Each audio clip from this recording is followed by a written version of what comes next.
Hello everyone, my name is Caden and welcome back to more Chaos Head Noah.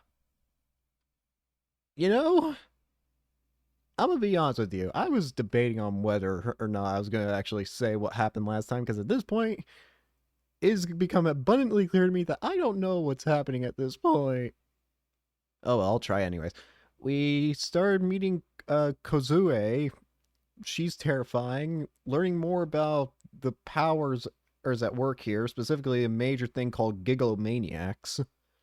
And yeah, oh yeah, and Rimi is back, and for some reason, Rimi and Misumi are now treating everything like normal again. I don't know why, but oh boy. Anyways, let's get into it. Rimi had started asking me to eat with her, but since I was me, I would always get embarrassed and refuse in the end. That meant that my usual routine would be to leave the classroom and take refuge in a place I felt comfortable. Sometimes it was the library, sometimes it was the courtyard. But now that everyone in the school knew my face, there was no place I could go to where I could relax. The merciless gazes that pierced through me, the abuse and ridicule that was hurled at me. Today, too, I walked around the school being exposed to all of it. Eventually, I knew I had no choice but to duck into a private bathroom. But right when I was about to... Oh? I saw Nanami walking down the corridor leading to the first-year building. It looked like she was walking alone toward the classroom. Speaking of Nanami, I hadn't spoken to her since the incident. I've been avoiding her for the entire week. And I'd been doing it because I didn't know how to act once I saw her. I'd put my own life before hers. I was the worst big brother ever. It was only a miracle that Nanami had been released safe and sound. I'd had nothing to do with it. Maybe Shogun had told her that it was my fault she got kidnapped. If he had, she would definitely be angry with me. Maybe she hated me. Maybe she didn't want to speak to me ever again. That was why I didn't even have the courage to go talk to her. But now that I'd seen her, I was starting to worry about her once again. Even after everything. I'm also kind of worried about Nanami, because the last thing we saw last recording, or last episode, was that whoever the big bad is, I think we've got an idea of who the big bad is. It's this guy who keeps talking with Nozomi, and who's, like, looking over everything. We don't exactly have a name for him yet, but he was talking to somebody in his office. Someone that we know had a Garo Froggy strap. There are only two possible people who could have possibly been working with him then. Those two people would have been either Yua or Nanami.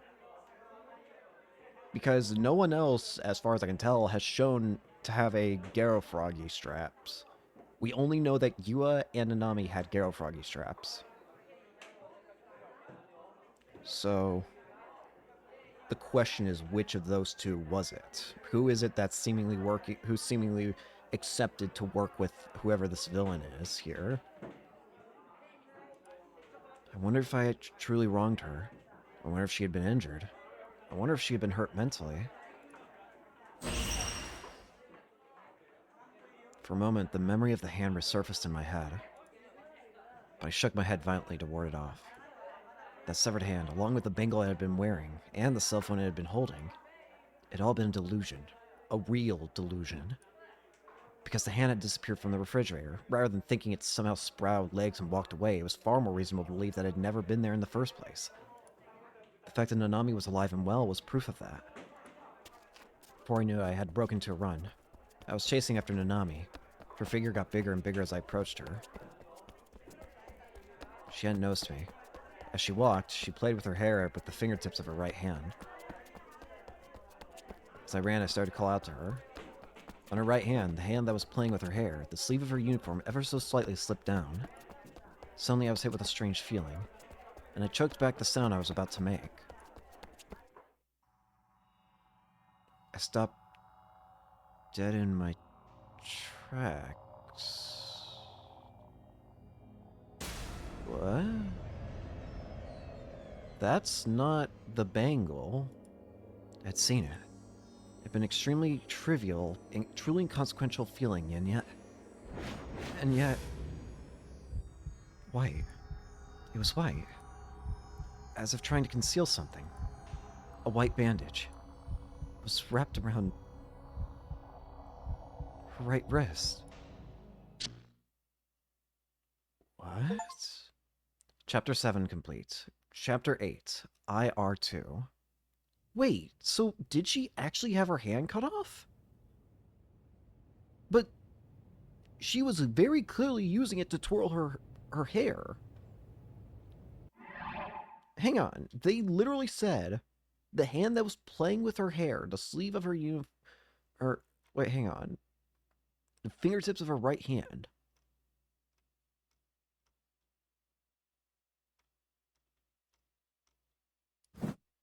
If she was able to use her right hand, then... What, are you telling me that her hand did get cut off, and yet they were able to, like, stitch it back in together? I don't know how that works, but that doesn't seem completely realistic. I'm not sure. I don't know. I'm not a doctor. I don't know if it's technically possible, but as far as memory concerns, I feel like there'd be a lot less cases of...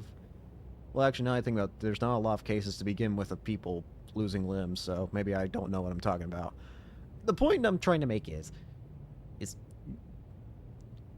did Nanami get her hand cut off? I mean, again, she was able to seemingly use it just fine. Like, it didn't look like she was having any trouble twirling her hair. At least the game didn't make any point of that. So did she actually have her hand cut off or something? And then what's with that chapter name? I don't want to even gloss over that either. IR2. IR2. What does that mean? IR2. IR2. Why am I stuck up on that? Should I know something about IR2? Let me save the game to see the title proper. IR2. Should I know what that means? What does IR2 mean? Have I seen it before?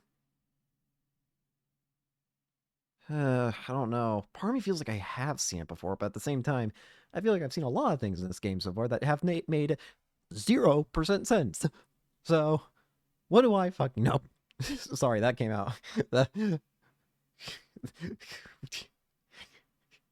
This game is driving me up a wall. Yippee! Initiated by Momose, a meeting was slated to be held at Frisia Credit Bureau, a meeting to which Ban was now running nearly half an hour late. Thanks, Ban. Banjan, you're awfully late. I'm not getting any younger, you know. Mose's angry voice hurtled into him as he entered the office. In response to this, Ban gave a minor shrug, then proceeded to walk up to the desk of Frisia's president with an amiable smile on his face. I hope you got the sweets. He had not brought any refreshments today, something he was beginning to believe may have been a lapse in judgment. My, where's Suwa-chan? He's off working on our project for the day. You sure do enjoy working youngsters to the bone. Hey, I'm working hard too, Missy. I was up all night yesterday doing all kinds of research. Thanks to that, I've been learning a thing or two about the culture surrounding high school girls these days. I'm at a loss for words. Something you're very talented at causing. Well, anyway, since you called me over, does it mean you got in touch with the kid? Yes, she's here right now, in fact. Nice work, Momo-chan. While we're on the topic, is she a cutie? Ow. Momose promptly smacked Ban over the head, stopping his opportunistic grin in its tracks. The sheer speed with which she had turned her wrist made the slap especially fierce. That's enough stupidity out of your mouth one day, you old leech. I was just kidding. Before arriving at the building, Ban had made a private request to Momose. It entailed setting up a meeting between him and a certain person connected to the new gen cases. Is it going to be Yua? I just get the slightest feeling it's going to be Yua. Rather than anything work-related, it was merely to satiate personal curiosity. He was not planning on talking about anything related to the new gen investigations for the time being. And due to his position, Ban could not simply meet with the person on his own, else he would risk drawing the ire of the detectives he was getting ahead of. It's going to be Yua, isn't it? Momose urged Ban over to a corner of the office. It was a fairly cramped space, almost all of which was already taken up by shelves packed with full files. The location was used as a reception area of sorts, and a pair of love seats had been wedged into the only place they could fit. Ben entered the section after Momose, and his eyes landed upon a lone girl sitting in one of the love seats. Is it Yua? It's... The girl was wearing a Sume Academy uniform. Her head and shoulders were curved toward the ground, and she looked incredibly haggard. ごめんね。お待たせしちゃ Sorry っ to て。 make you wait, dear. Yep, it's Yua. The girl looked up in startlement upon hearing Momose. In the process, her glasses had slipped down her nose a bit, leading her to swiftly readjust them with her finger. Yua is yet another anomaly. I'd say that, at the moment, the other two characters that I feel are the most... that we know the least amount at the moment are Yua and Nanami. I know we know quite a bit about Nanami, but at the same time, I would argue that we know less about her now because of the fact that what's going on with her hand? Like, did she actually get her hand cut off? Not to mention, it's either Nanami or Yua who are working with Nozomi or whatever. And if you want my honest opinion, I think it's more likely that it's Nanami for some reason. Especially now, considering that we're seeing Yua here, for some reason, I just don't get the feeling that Yua would go from,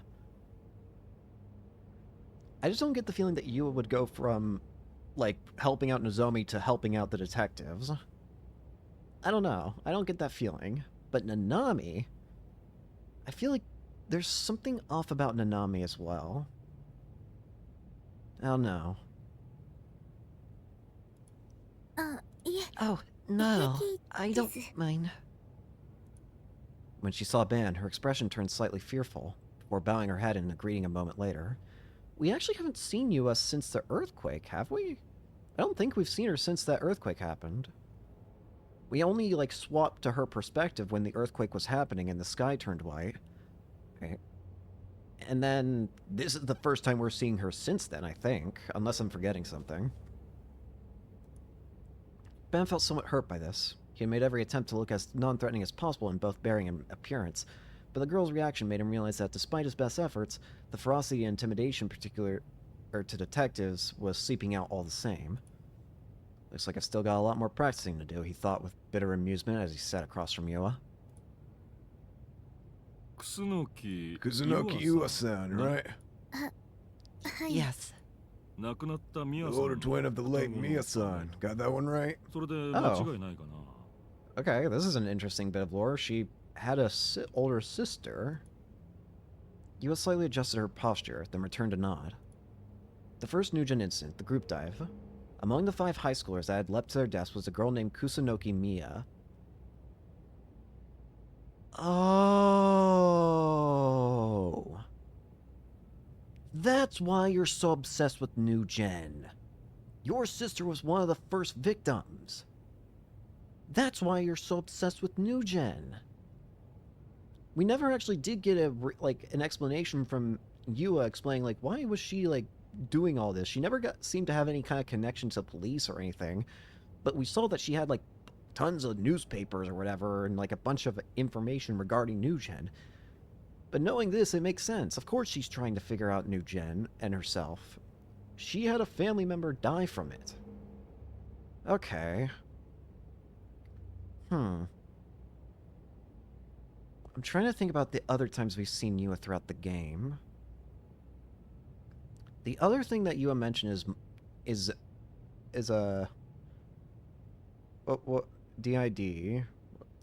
Remind me exactly what that defines as, because I for some reason cannot for the life of me remember the exact what exactly does DID translate to? Just remind me. Dissociative identity disorder. I didn't even have to look at it. I just had to look at the word for some reason. Dissociative identity disorder. She said that Takumi has that.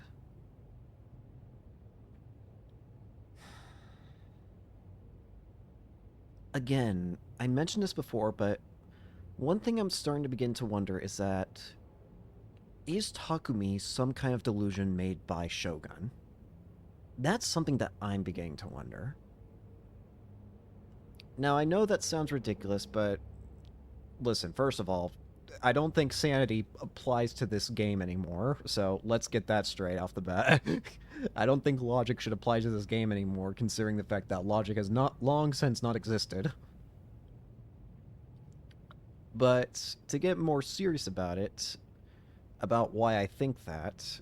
It's just, there's a couple things throughout that just seem odd. Why is Nanami now seemingly acting with Nozomi? Isn't it, like, I don't know. Because wouldn't working with Nozomi mean she's fine with something bad happening to her brother? Because surely she has to know that her brother, just by interacting with Nozomi, surely she has to have an idea that her brother has some kind of involvement with Gigalomaniacs and all that, right? That's what I'm thinking.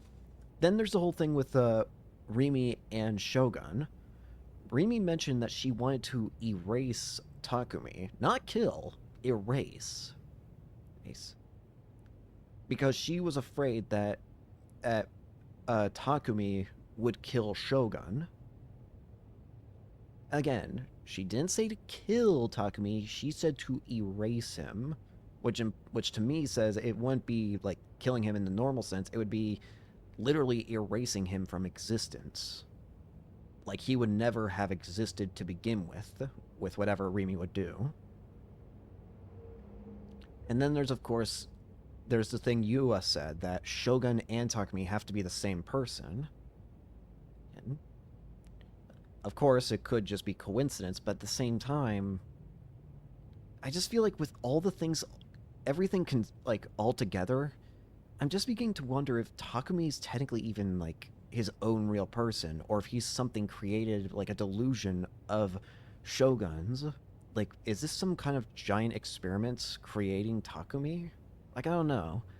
And again, the other big contradictory fact, I guess, to all of this would be, oh, but Takumi is part of the Nishijo family or whatever. Like Takumi's a real son of his like he's a real, like his family had an actual son, right? Here's the thing: if delusions are able to affect reality as much as we think they are, then who's to say that a delusion couldn't just make a family have another kid? I don't know. I'm just starting to wonder if Takumi's even a real person to begin with.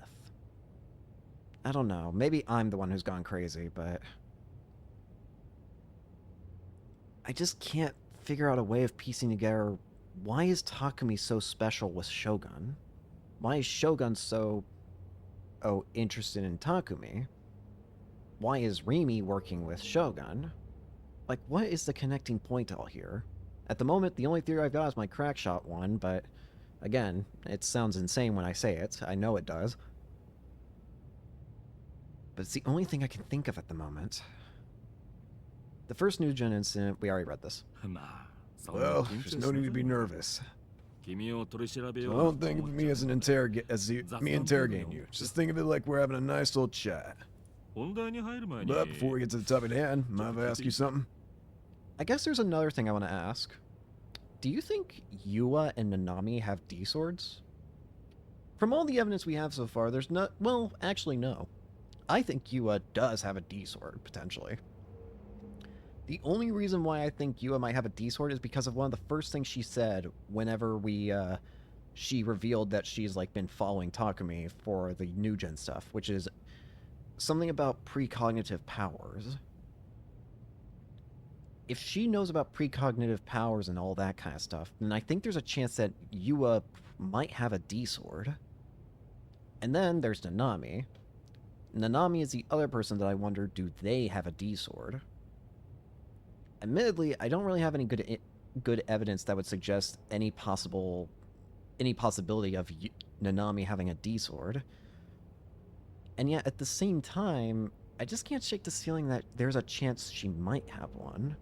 I mean, we know that Ban, at the very least, is a Gigalomaniac. He might not have a D-sword, but we know he can see them because he was able to see.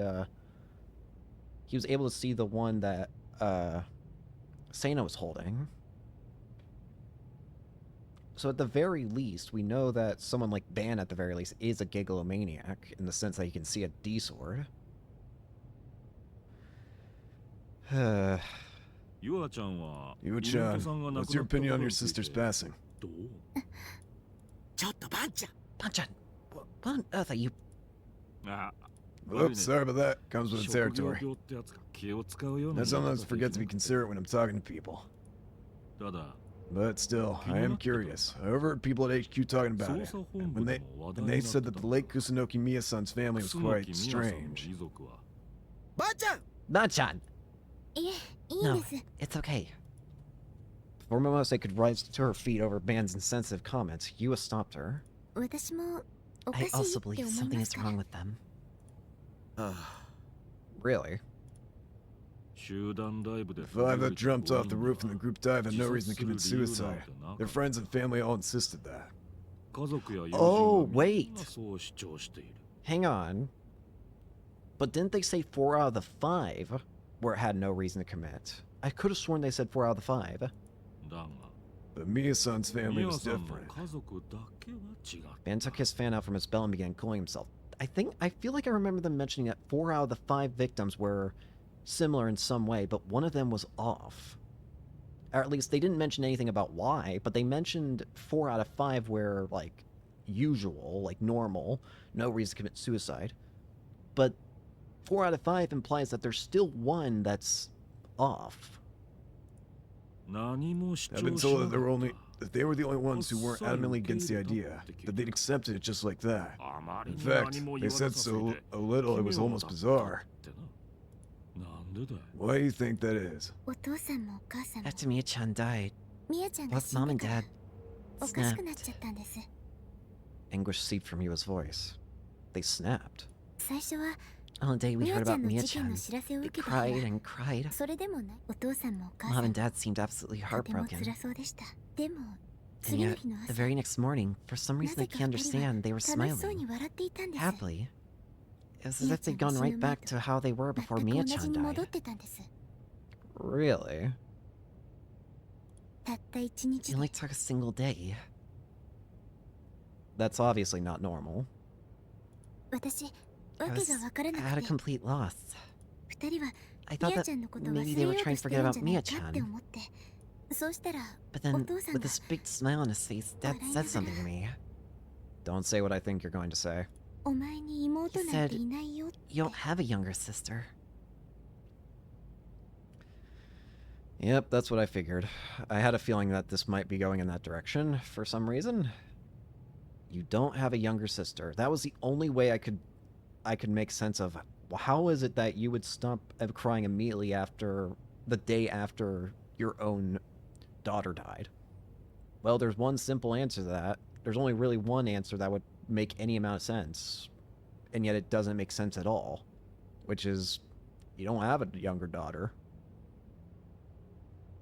They just never existed. Now the question is that simply just like them in denial or something? Or is it that they truly believe they don't have a younger sister?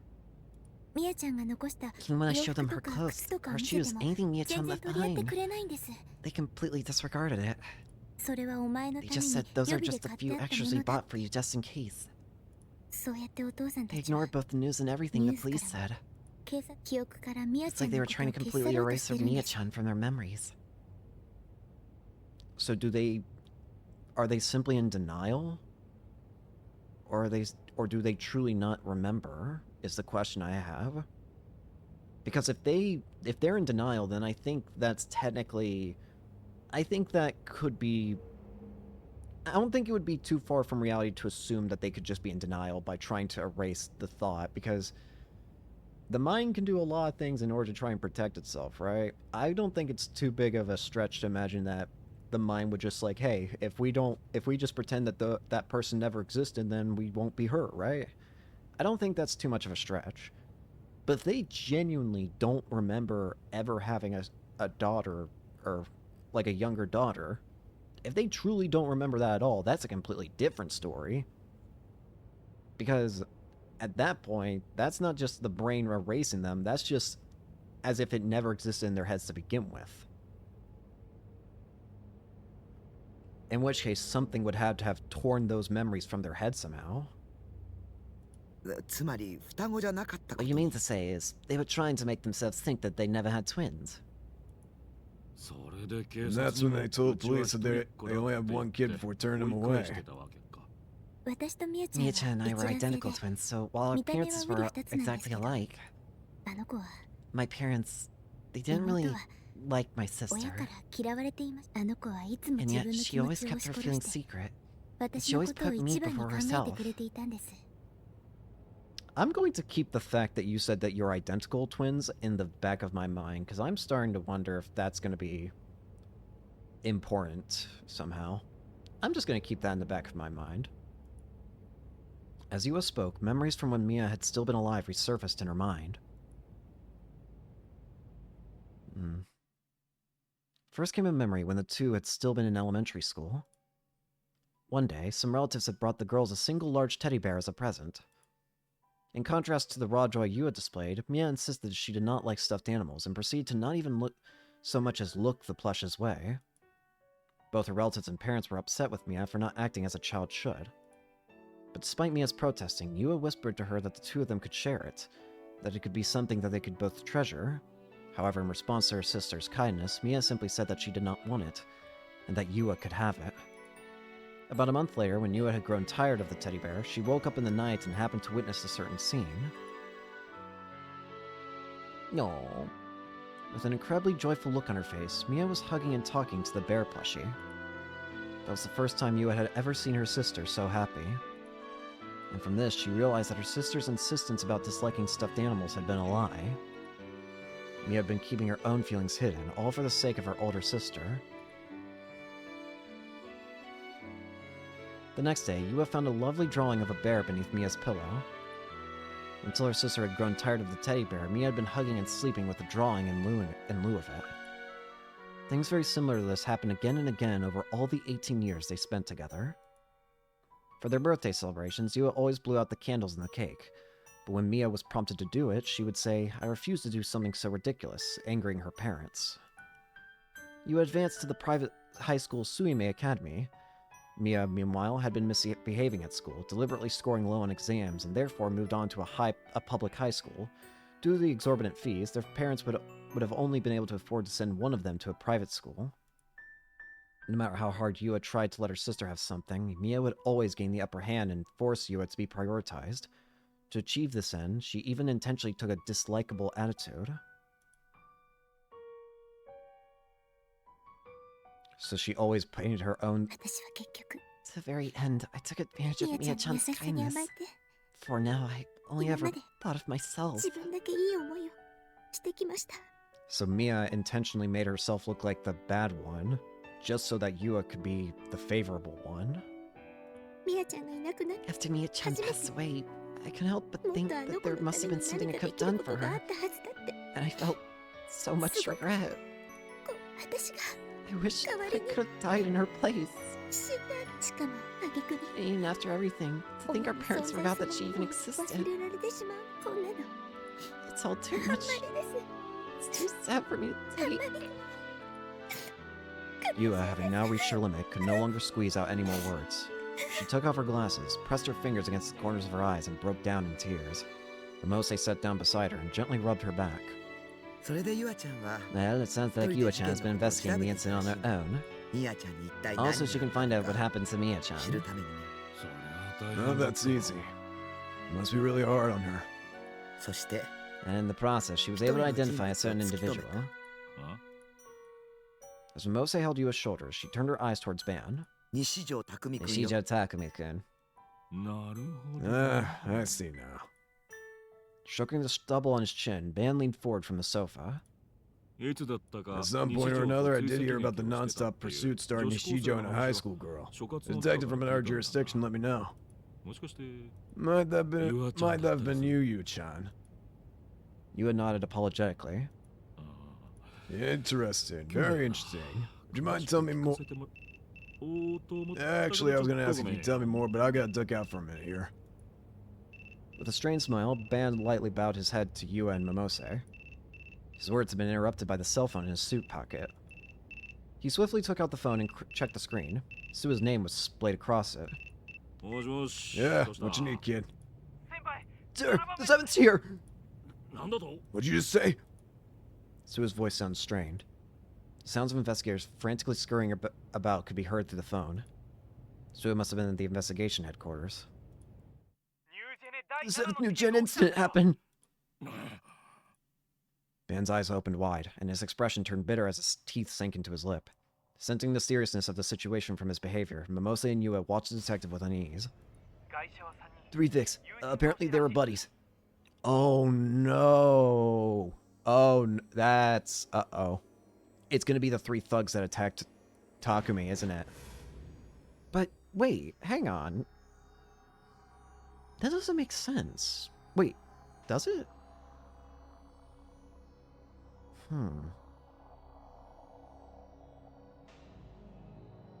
Kozue. Didn't Kozue said that she didn't kill those guys? In fact, I don't actually know if she actually attacked them.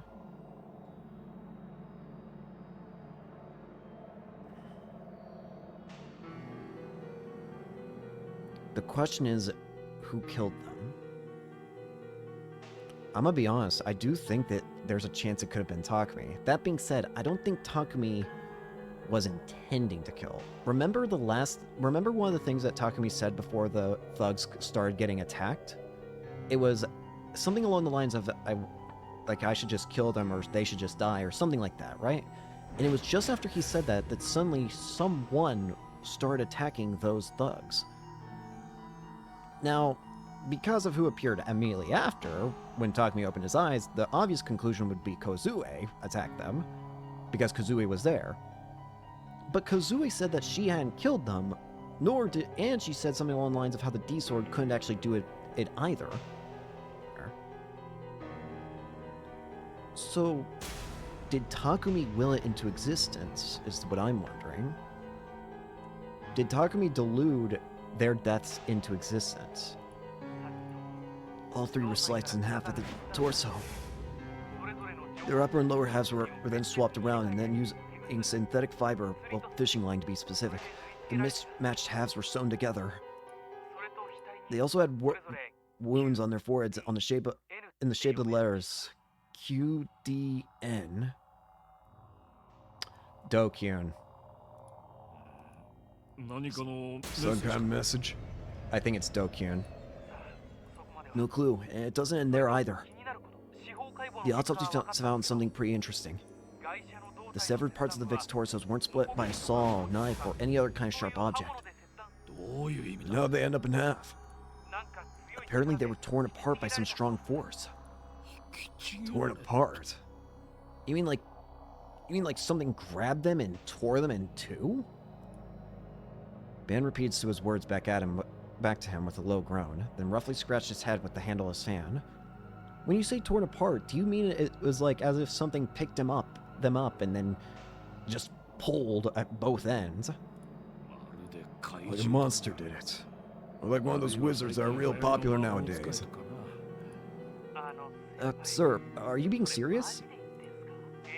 Sorry, but it doesn't matter how big of a movie buff I am. I just don't see myself agreeing with that opinion. I'm just making a comparison, you schmuck. Never mind that, just get back to investigating. After barking that order to Sua, Ban ended the call. How did they die? Now that it was November, I had a feeling that the sun was already setting much earlier than before. By the time Remy and I started heading home together from after school, a faint orange was already staining the sky. I'm sorry. Despite being silent up until now, Remy abruptly apologized. It must have been really, really hard, Taku. It was the first time I'd gone home with Remy in a while. I was generally really happy that she'd come. She'd even been the one to initiate it, saying, "Let's walk home together." Since we'd only gone home together no more than twice, I'd secretly been worried that it would never happen again. However, that turned out to not be the case. I'm sorry I wasn't by your side. In that earthquake, someone I know got hurt, and I've been taking care of them ever since. Even though I hadn't asked, Remy was kind enough to explain herself to me. Okay. Though to be frank, almost all of Remy's words were going in one ear and out the other. The bandage. The bandage I'd seen on Nanami's wrist at lunch break. It had been burned into my eyes and refused to go away. Are you mad? 怒ってる？ In the end, I had failed to say anything to Nanami. I'd been too scared. Even though Nanami was my little sister, even though I was Nanami's older brother, something had just felt unbelievably strange, and I had no idea what it was. The nurse had said that Nanami had no injuries. That hand that Shogun had delivered to my base had disappeared from the fridge without a trace. It all had to have been a delusion. But if that was true, why had Nanami's right wrist been wrapped in a bandage? Though it was possible that I was just overthinking it and that she just got burned or stung by something, or got some other stupid minor injury that didn't matter at all. Yeah, that was probably it. That was the most logical answer. But even now, I was still too scared to check. Even after failing to save her, I was still just pacing around doing nothing, not even trying to talk to her. My very own sister. I really was the worst brother ever. ねえ、タク。 Taku? おい。 Hello? もしも Are し you listening? 怒ってるなら If you're そう言 mad, って then よ。 just say so, but being ignored like 無視さ this れるのって hurts pretty 結構 bad. 傷つい Huh? I looked over at Rimi, who seemed weirdly disheartened. Oh, Oh, uh-huh. もしかして have you not been listening this whole 私の time? 話聞いてなかった After hesitating for a second, I nodded. And the moment I did, Rimi jabbed my cheek with her forefinger. 石 Ishi. てっ In き here り I 無 thought you 視 would さ give れ me た a かと思 silent った treatment. よ紛らわ Don't be し so いこと confusing. しない Communication is key. Oh, you just jabbed your nail into my cheek. あ Are you 大丈夫 okay? Rimi finally stopped poking me, and out came those words I'd heard so often from her. Words of worry and concern, words that I'd heard from Rimi again and again. お昼ぐらいから Ever 顔 since 色良くな lunchtime, い you よ haven't been looking so good. 元気もない And み you たい seem だ pretty し drained too. もしかして Oh no, 誰か was にひ someone どい mean こと to 言わ you? れただったら If 私 so, に then 教 you better えて tell me. I'm ready to get怒って maddled きてあ right げる along から with you. She was acting like an older sister. Or guardian, even. Rimi was just a hopeless meddler. Well, that had been obvious from the moment she'd given an otaku freak like me the time of day. I was grateful to her for being worried about me. Before now, I'd either bottled up my worries deep inside or posted them anonymously to @channel. Should I tell her about what happened with Nanami? But when I told her about the D-sword that one time, she hadn't believed me at all. Then again, that would be the natural response from anyone sane. So if I were to tell her about Nanami, she'd probably either A, be speechless, or B, just laugh in my face. And if that was true, there really was no point in telling her. All I needed was for her to stay by my side. It'd be better to bring up the topic with Kozupi or Sena instead.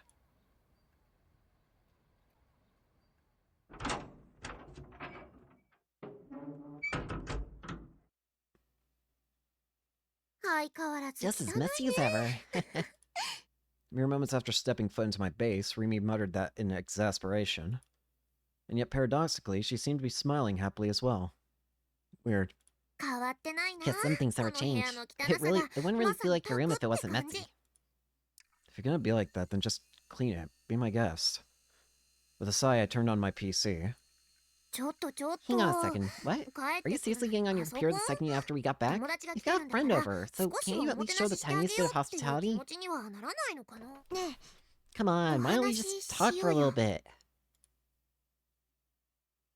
Oh boy, here we go. I am scared to... At this point, I don't know if... For being deluded... For what's supposed to be positive, I'm awfully scared of choosing positive delusion. You would think it'd be obvious, just always choose positive. It'll always be good. I don't think it'll always be good. After hitting me with such an unreasonable demand, Rimi sat down on the sofa. If I had tried to have a one-on-one conversation with a 3D girl, it would be over in seconds. As much as I'd gotten used to talking with Rimi, since I'd had a lot more chance to do so recently, I still doubt I'd last even 5 minutes.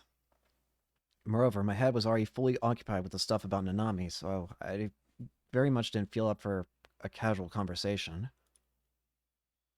And so I resorted to just ignoring her. I sat down in my chair, all while remaining painfully aware of my own worthlessness. Okay, I chose. If this becomes too much, then I'm going to fast forward. I sensed Remy moving behind me. The rustling of her clothes was getting closer. だから Hey, 無視 Don't し ignore ない me. でよ。 Before I had a chance to turn around, I was embraced from behind. A gentle floral scent hit me. My back was struck by the soft sensation of no. 寂しいよ。 don't do that to me. そういうことされると。 It's lonely without you. I must have been running away from reality again, giving myself a delusion that was a lot easier to swallow than the real world. Upon thinking that, the sheer emptiness I felt overpowered any lust I may have had, and I was no longer able to enjoy the delusion anymore. Rather than taking her and pinning her down on the bed, I decided to throw out all the things I could have only voiced in a delusion such as this. 僕だって It was 寂し lonely かった too. 辛か It っ was た so んだ hard not being able to get a リリ hold が of この you 1週 for 間 that entire week. 全然連絡くれなくて I feel the movements of Rimi's body directly against my back. Her chest faintly rose and fell with every breath. As obvious as the fact may have been, it reminded me that Rimi truly was alive. I know. I'm sorry. I'm sorry I couldn't have been there for you. ごめん。 Rimi tightened her embrace around me. 私の中で I も still had doubts まだ deep 迷 inside い me. があって I didn't know what to do, so I thought that maybe I should think it どう over したらいいか for a little while. わからなくて。 Huh? Doubts? Like what? What could she have been talking about? そもそも私 About whether it's really okay for me to タ stay ク by と your 一緒 side にい at て all. いいのかな。 About whether I should really let this relationship go このま on. まの関係でも But I know. でもね I know that if things keep up like this, everything will go wrong. And きっとダメ I なん won't だ be able to save anything. それあの ね Hey, Taku. In the beginning, え私が最初 I に only 願っ had た one のは wish. さ One 一つ single だけだっ wish.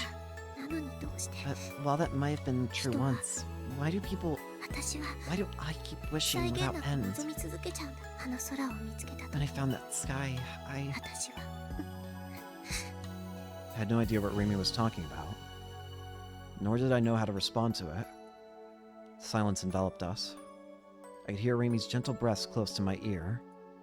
But no matter how long I waited for her to end it with some silly punchline, none ever came in the wafting silence. Was it possible that this wasn't a delusion? The moment I considered that, a wave of anxiety ran through me. In reality, Rimi was hugging me. She was pressing tightly against me. That realization alone nearly destroyed any sense of reason I had. I had a feeling that in a situation like this, if I... No! yeah, Millie, big dum dum. What was 今の that? 何 Rimi let go of me in surprise, and the tender sensation vanished along with her. A complicated mix of both relief and disappointment spread through my chest. Wait a sec, Rimi just heard my serotonin notification tone. Oh god, how embarrassing. When I opened my email software, I saw about 3 messages from Grim telling me to join the chat room.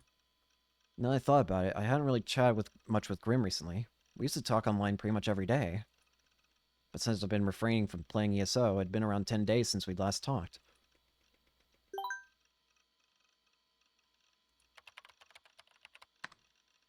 Yo. Hey, Nair-kun, I've been waiting for you, because there's another new gen.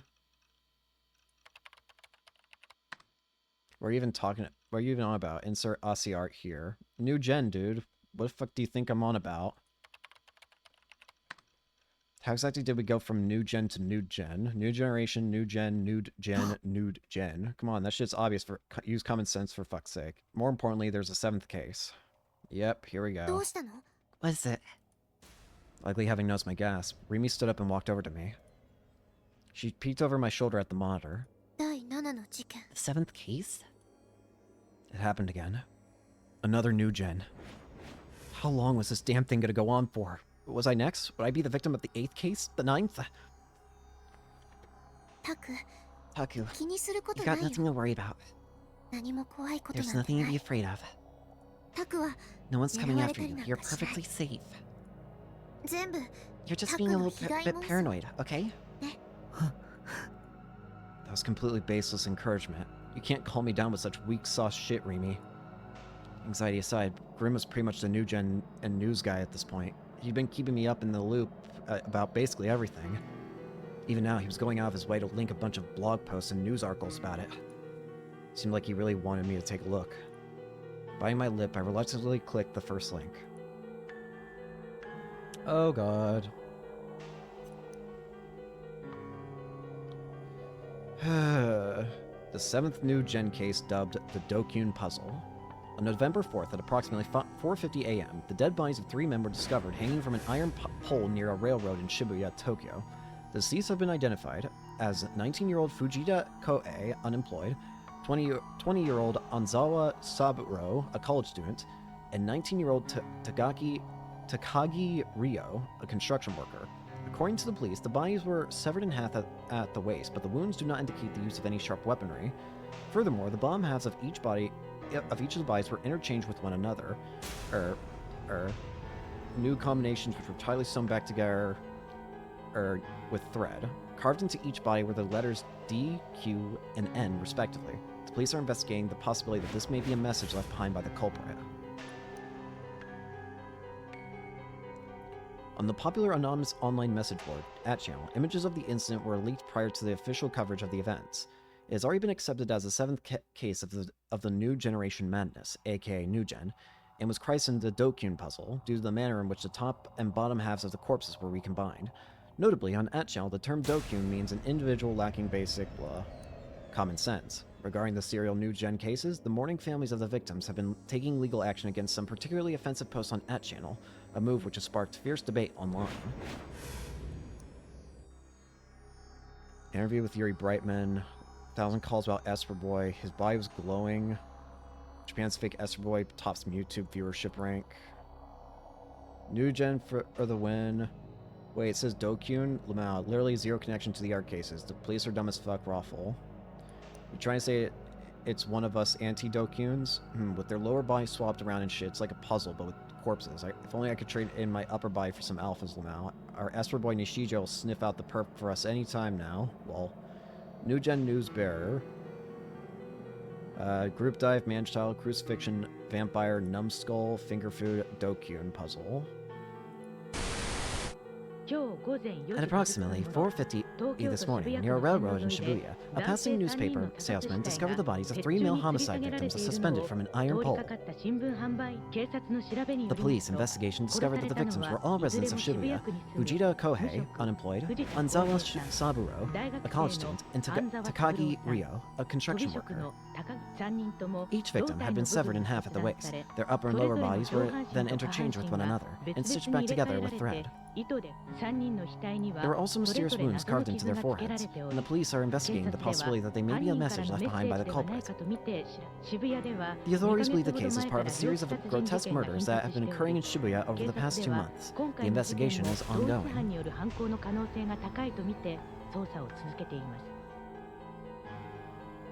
At the end of the news clip, photographs of the 3 victims were shown. I had seen those faces before. It's them. You know them. The guys who beat me up yesterday. I'd given them my wallet, but they kicked my ass anyway. I had then fallen unconscious, and when I woke up, Kazupi was beside me. The 3 of them had been collapsed on the ground, covered in blood. I dug my wallet out from my pocket and stared at it intently. When I came to, Kazupi had been carrying it, and she'd given it back to me soon after. Could the person who killed those 3 be...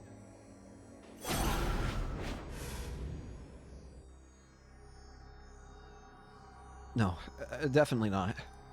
The last time I'd seen them, they had been beaten to a pulp and covered in blood, but they hadn't been cut in half or anything like that. Which would mean they'd been killed after Kozubi and I had left. It had to have been Shogun. That wrinkly asshole was trying to provoke me. Damn it, he was really committed to drive me insane. Just how far was he willing to go? I wanted to vomit. I clutched my stomach as it churned in pain. Was I next? Would I be next to die?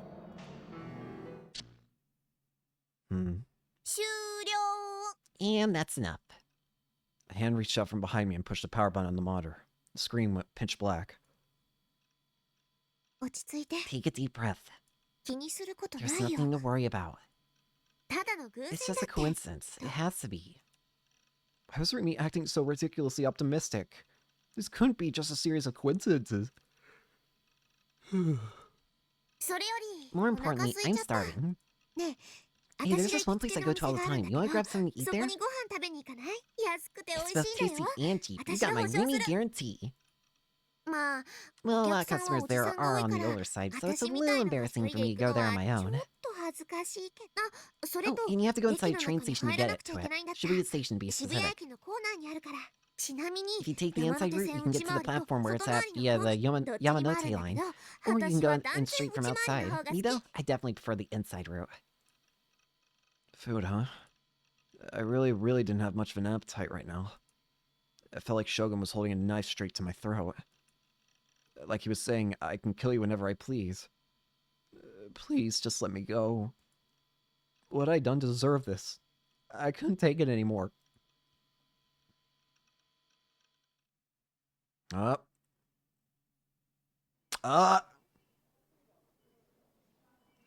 Kishimoto Ayase was lying in a hospital bed, idly gazing out the window. No bars lined the outside of it, a fact which set it apart from those at Art Medical, where Ayase had stayed in the past. All that stood past the window's frame was the landscape of Shinjuku, decorated by skyscrapers and illuminated by the sunset. Flocks of pigeons soared freely through the sky, flapping their wings to their heart's content. Every now and then she would gaze upon this sight with a pained expression. Her slightly tired eyes were empty and bleak. Her irises reflected nothing. Her lips, which could let flow a voice so beautiful, it shook the youth of Shibuya, were now sealed tight. Not even so much as a hum escaped from them. Following her suicide attempt, an event which caused quite the turmoil, she had been admitted to the psychiatric ward of a large hospital in Yoyogi. Her injuries were already very nearly healed. According to the doctors, it had been nothing short of a miracle that she had been able to survive a fall from that height, let alone with barely even a scratch. However, she had indeed hit her head fairly hard, and as such, she had been rushed to the hospital, primarily so they could see how the situation would develop. It had already been over a week since then. However, despite her having been admitted for such a reason, all it seemed to entail was a few rudimentary tests taken every couple of days or so. Beyond that, she had been rather neglected. Her hospital room was private, with no other beds inside of it. Ever since her stay had begun, her D-sword had been leaning against the window. It constantly emitted a blue light, yet nobody who visited ever seemed to notice. Not that there had been many visitors to begin with. Phantasm fans would attempt to force their way into her room daily, but as they always caused a disturbance in the process, the hospital had an excuse to forbid them from visiting her. And since Ayase was somewhat detached from her family, there was almost no others who came to visit her. Her fellow band members made an appearance once, but Ayase used that opportunity to announce her decision for the band to break up. They had not contacted her again since.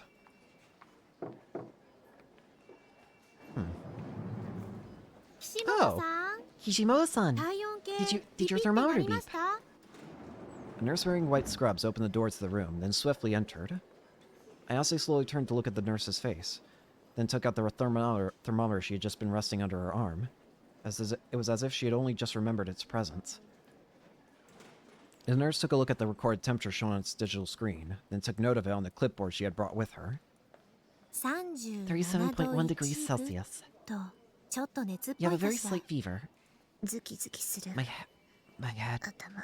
hurts. Ayase grimaced in pain once again. あら。 Oh dear, また頭 is your 痛？ headache back? でもそれは I'm 薬 afraid の that's 副 just a 作用 side よ effect of。the medicine we gave 気 you. にしな It'll く be ても gone そ before のうち long, 良 so くな try り your ま best すよ。 to ignore it. Having recorded her temperature, the nurse consoled Ayase with a kind smile. Her expression was so gentle it was clear to all how she was able to put her patients at ease. And yet, despite the nurse's attempts, Ayase simply pushed her hand against her forehead as she shook it back and forth. Ayase had been plagued by mild headaches ever since she had first been hospitalized. They were not especially painful, but they still left her with an uncomfortable feeling that refused to go away, one that felt as if her brain itself was convulsing. It even reached a point where her ability to think was impaired. As well as this, her body would feel as heavy as lead. Ayase had experienced such symptoms in the past, namely when she had been institutionalized at Art Medical. Back then, her head had constantly been split apart by painful headaches, 24 hours a day, 7 days a week, 365 days a year. It deprived her of all sleep and emotional stability. Those were the memories she did not want to resurface. The past she had sealed away. The events of around 2 years ago. And yet her headache was causing them to flash back into her mind once again. Oh! In them, a dark room, its single window locked behind bars. Apart from the wall in which that window stood, the rest of the walls were covered with mirrors. Ayase had been placed in the center of the room, sat in a crude steel chair. She was wearing headgear with countless cables protruding from it. Her hands were tied to the back of the chair. Her head was locked in place, with her chin tilted slightly upward. Not another soul was present in the room. Thus, all that could be heard were the sounds of Ayase's labored breathing and the middle groans of the chair she sat upon.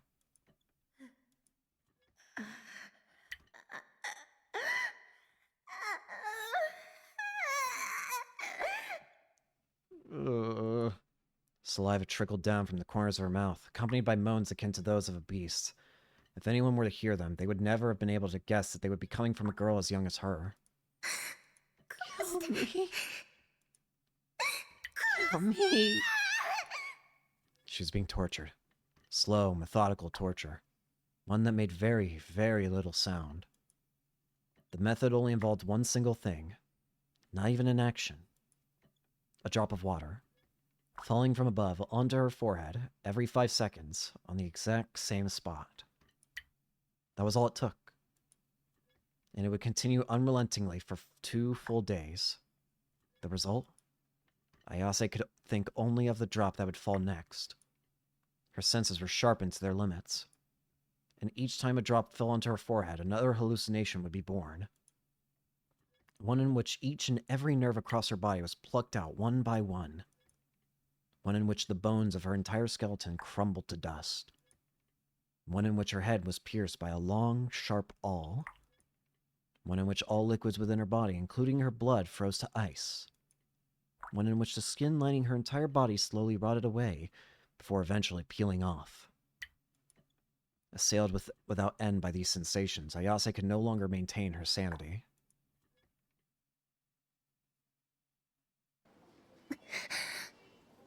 Oh. Returning to her senses, she breathed erratically as she tightly gripped the sheets laying the bed. Her body trembled as those dark memories of hers resurfaced in her mind. The nurse that had been in her room just a moment ago was already gone. Dinner time had just arrived at the hospital, and the clamorous sounds that came from it resounded down the hall. Ayase tried to recall the words the nurse had spoken to her right before leaving. Was her headache really just a side effect of the drug she was on? Or had it been caused by her hitting her head, perhaps? Or perhaps it was just a hallucination brought forth by her past memories. She was unable to come to a decisive conclusion.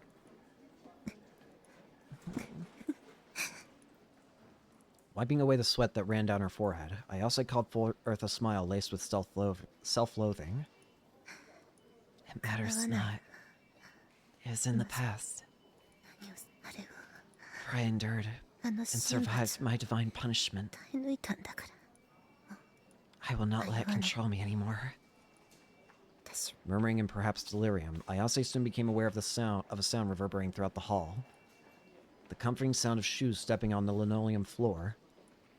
It was certainly not being made by a nurse, and the sound of footsteps was heading right for the room she was in. Someone knocked on her door, and she sealed her lips tight. Excuse me. Suwa? That someone was but a single man. He'd come bringing gifts, namely a large basket filled with all manner of fruits. She could recognize the man, which was far from a good sign. Thus, she stared at him with a dubious glare. Hi there.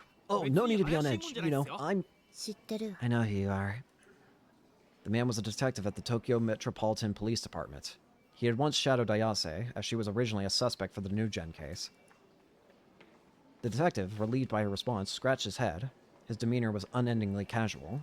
Oh wow, that's an ego boost. I'm so glad that such a pretty lady like you remembers little old me. You have a real good memory, huh? I'm impressed. The detective moved closer to her bed. Ayase briefly glanced down at her D-sword leaning against the window. It lay just outside her reach. I'm here now. I just dropped by to check up on you. I do not believe you. What is your objective? Yikes, talk about straight to the point. The detective flinched very overtly, his reaction perhaps bordering on theatrical. Well, I just had a little something to ask you, Ayase-chan. Ah, right. I brought this. If you're up to it, you should really eat. The detective smiled innocently, presented the basket he had brought with him, then placed it at Ayase's feet without waiting for approval. They're super tasty. And expensive, too. I do not want it. Oh, come on. Let a guy show you some hospitality. I bought them just for you, you know. Well, I don't mind if you leave them for when your mom visits. She can cut up a few slices for you then. Oh, shoot. It's been years since you last saw your parents, hasn't it, Ayase-chan? Despite the detective's insensitive remark, Ayase felt nothing in response to it. Her ties to her parents had been cut from a very young age. Her parents had a reputation to uphold, so a child that often caused problems like Ayase had been inconvenient to them, to say the least. Her only remaining contact with them was the wire transfer she received for her living expenses each month, though it could hardly be called that. I'm really sorry. The detective apologized, bowing down hastily. Ayase had only just gotten over the shock caused by her flashback, so she was in no mood to speak with him. Nonetheless, she urged herself to talk all the same. What is it you want to ask? Do you wish for an alibi? Not at all. We've already talked about that. No, I'm happy to announce that you're no longer considered a suspect, Ayase-chan. You're totally in the clear, I promise. Have you learned of their motive? The culprits. Sorry, but I can't tell you that. It's a confidential part of the investigation. Is it Takumi? Can't confirm or deny. The detective smirked. He was attempting to laugh the question away.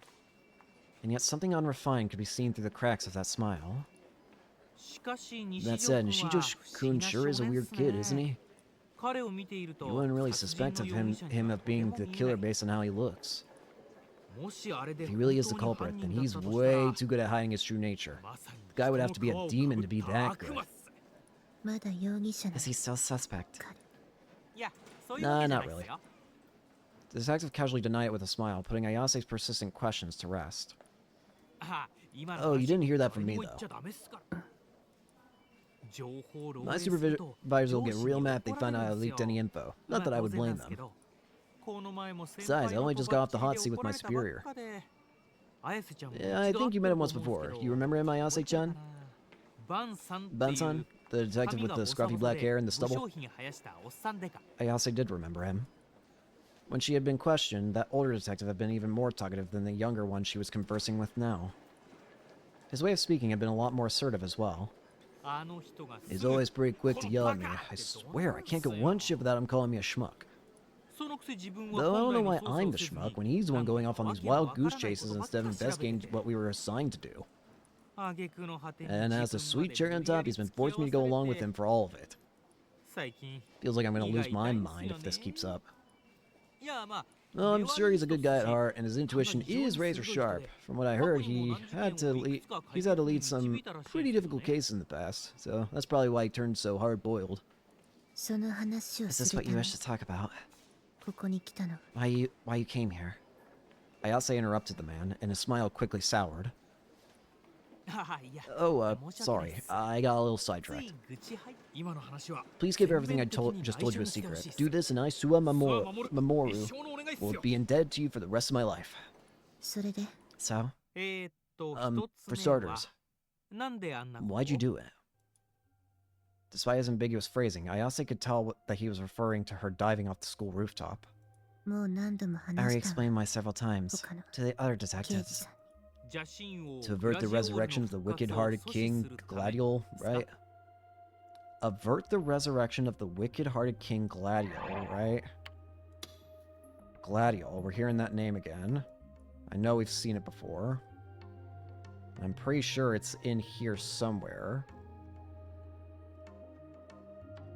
Could have sworn it was, at least. I could have sworn it was.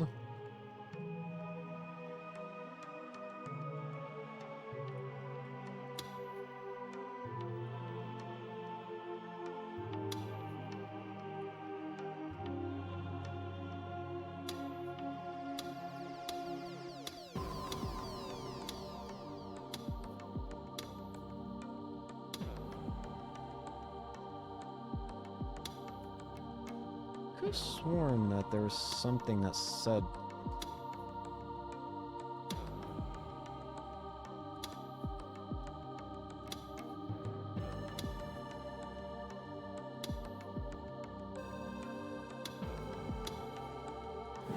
could have sworn there was a tip that mentioned it, but maybe I'm wrong. Anyways, we've seen that name before, though. I did not do it with the intention to die. I did it merely to send my spirit to a higher stage.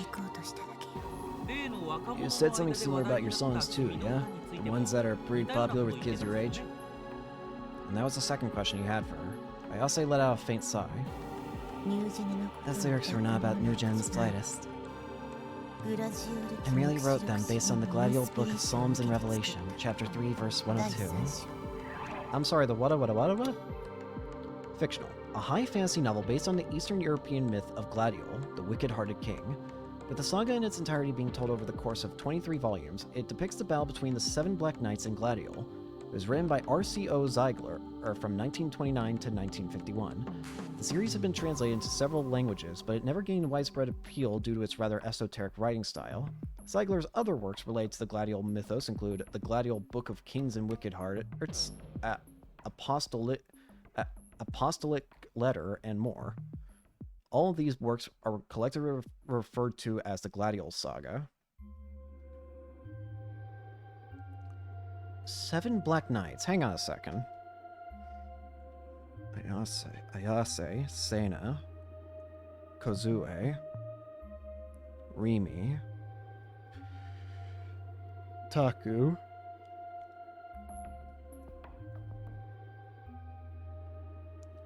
Yua Nanami.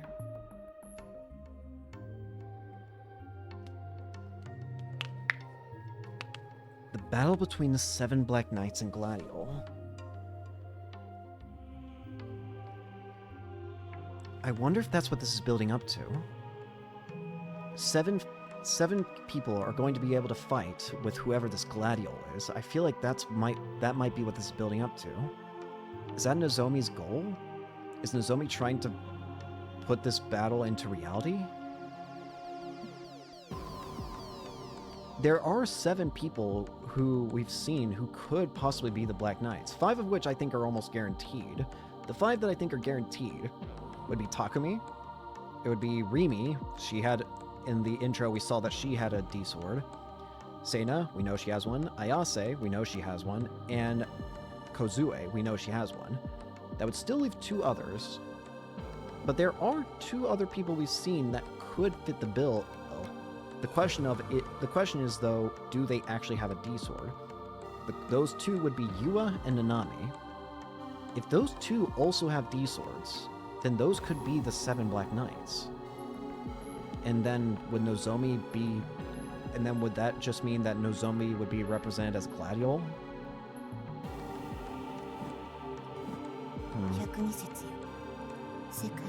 The arrival of the wicked-hearted King Gladiol is nigh. The world shall soon know his presence. Only with 7 stakes forged in blackened blood shed by Gladiol himself may his resurrection be averted. The stakes shall be reforged into swords, and the sword shall be bestowed upon the 7 Black Knights who withstood divine punishment itself. An eye for an eye, a tooth for a tooth. For only mortals burdened with wicked hearts may overthrow the wicked-hearted king. Only mortals burdened with wicked hearts may overthrow the wicked-hearted king. Wow, that sounds like some straight out of a movie. And yet it's starting to feel more and more realistic. The weapons.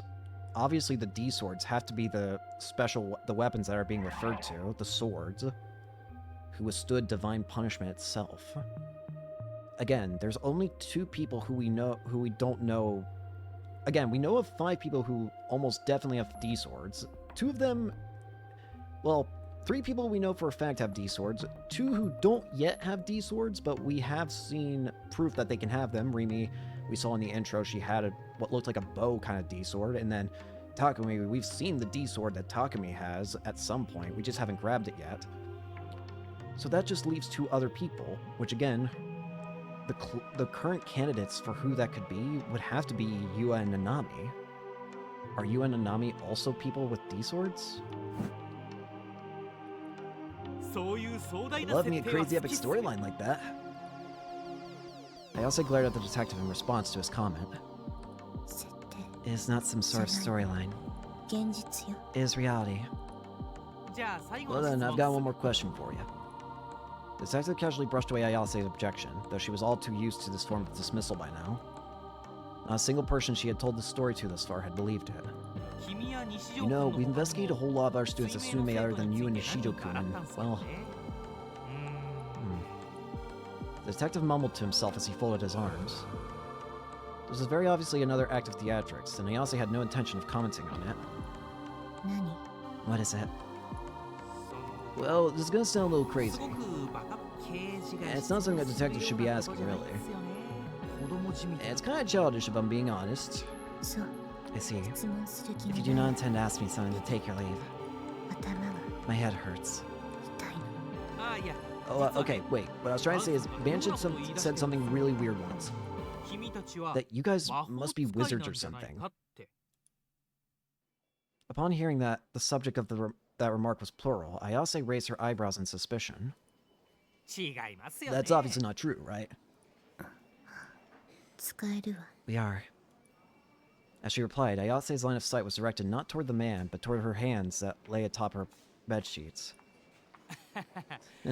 You're a very interesting gal, Ayase-chan. でも But ニュージェネは New Gen is wholly unrelated to the Knights of 無 Gladio. 関係 Really? What? New Gen is unrelated to the Knights of Gladio?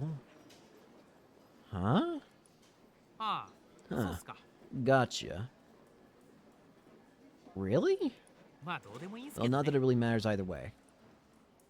The detective, completely disinterested in what Ayase had just said, brushed off her words once again, then began to stretch.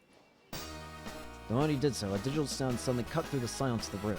The detective, surprised by this interruption, reached into the pocket of his suit and took out his cell phone.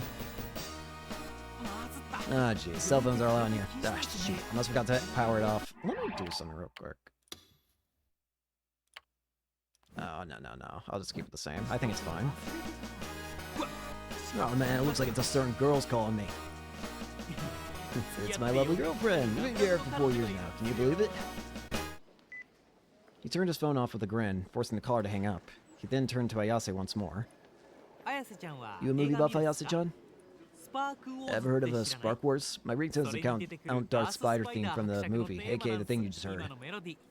Ayase had no interest in movies, nor anything of the sort.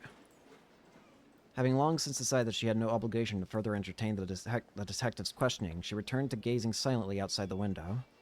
To be honest, I'm kind of a Spark Wars superfan. Oh, but judging from that, you're probably not interested. Sorry. Well, I guess I'll get out of your hair now. See ya.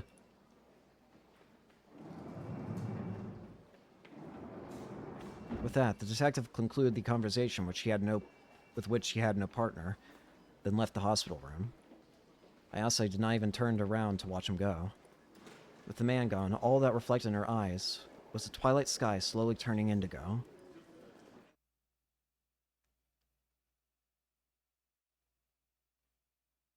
Oh dear. Sarah. I'm waiting for you so long, just waiting for you.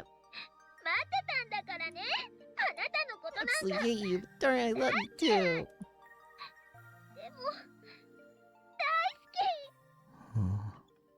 I stared in a daze at Serotan as she moved around the monitor. The final episode of Blood Tune had aired deep into last night. The story was gradually getting more and more intense, and the ep had received particularly high praise on the at channel. This was the third time I'd seen it, but none of it was really sticking with me. I checked the time and saw that it was past 10 p.m. Rimi had left around 8. While she'd been here, she encouraged my depressed self in many ways, and she said so many nice things to me. Thanks to her being by my side, I'd felt less lonely today than the entire week prior. That being said, Rimi still wasn't taking the situation all that seriously. It felt almost like she was avoiding talking about New Gen entirely. Maybe she was just done with it. With me. Her friend had been hurt in the earthquake, and it sounded like she already had a lot on her plate with just that. She probably just didn't have any room left to bother with me and my problems. But the issue with that was... Well, yes, I was probably way too paranoid. There was no doubt that this was a genuinely dangerous situation. I could be killed today, even. Shogun had been coming after me all this time. Persistent didn't even begin to cover it. And if I could just understand what he was doing or why he was doing it, then I could work out some sort of countermeasure. Hi, lazy. The home slash man told us to be a thing before you left. And the most special among you is the boy who birthed whose eyes are those eyes. Whose eyes are those eyes? You could hear those words all over Shibuya now. On the net, it becomes synonymous with the culprit. It was a phrase I'd used pretty often for a really long time. It was without a doubt a message from Shogun, who knew that. Either that, or an intentional way of provoking me. When had I first started using that phrase? It felt like someone had taught it to me. I vaguely remember the first time I'd used it. It was an essay I'd written back in elementary school. The title was that very same phrase. Whose eyes are those eyes? I'd almost completely forgotten what I'd actually written in it. I wanted to check now. What had I written in that essay? It was probably stored at my parents' place, though I had a feeling they might have thrown the old thing away by now. Then again, when it came to things that were pretty important to me as a kid, I did have a habit of storing them in a big empty candy tin I used to call my treasure box. The essay could potentially have been in there. What to do? Should I go to my parents? But... I didn't want to show my face in Nanami. I wouldn't know what to say. I really am a useless piece of shit.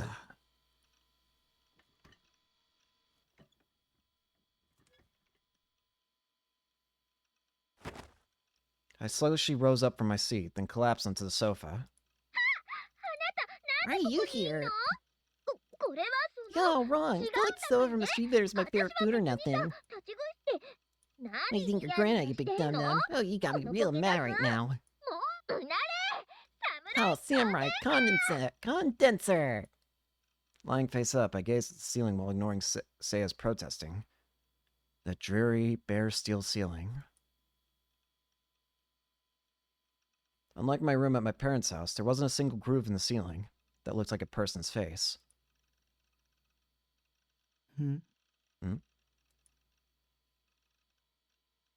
Suddenly, in the corner of my vision, I noticed the familiar tin sitting by the eroge packages piled up on my loft bed. Is that? Grab it. I hurriedly stood up and climbed the ladder to get a closer look. It was a reddish-brown rectangular tin, about the size of a B5 piece of paper. The word shortbread was written on the lid in white letters. There's no mistaking it. It was my treasure box. I must have brought it from my parents' place. Though I definitely don't remember doing so. Great job, me. Always thinking ahead. I quickly grabbed the tin and opened the lid. Inside were a few test answer sheets, essays, scraps of paper torn out from sketchbooks, and so on. It was mostly all paper, but there were still a couple small objects in there. I took all the pages from the tin at once, then began flipping through them for my target. And it did take long to find. After all, I was at the very top. Finally have it. The essay paper had faded in color. Handwriting. Not even a mother could call it good. Could this essay be hiding some kind of important message? Something Shogun was particularly exploiting? Something that had to do with why the homeless man had referred to me as the most special. With a gulp, I began to read it one word at a time, being careful not to overlook anything. Whose eyes are those eyes? Nishijo Takumi, Class 4-3. I dream a lot. In my dreams, older me visits me in a time machine. He doesn't look like me at all.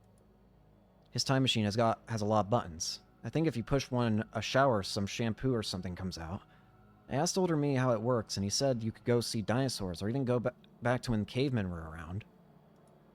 He asked me what I'm bad at in school, and I said I'm bad at math. He told me there was a switch that would make me really good at math.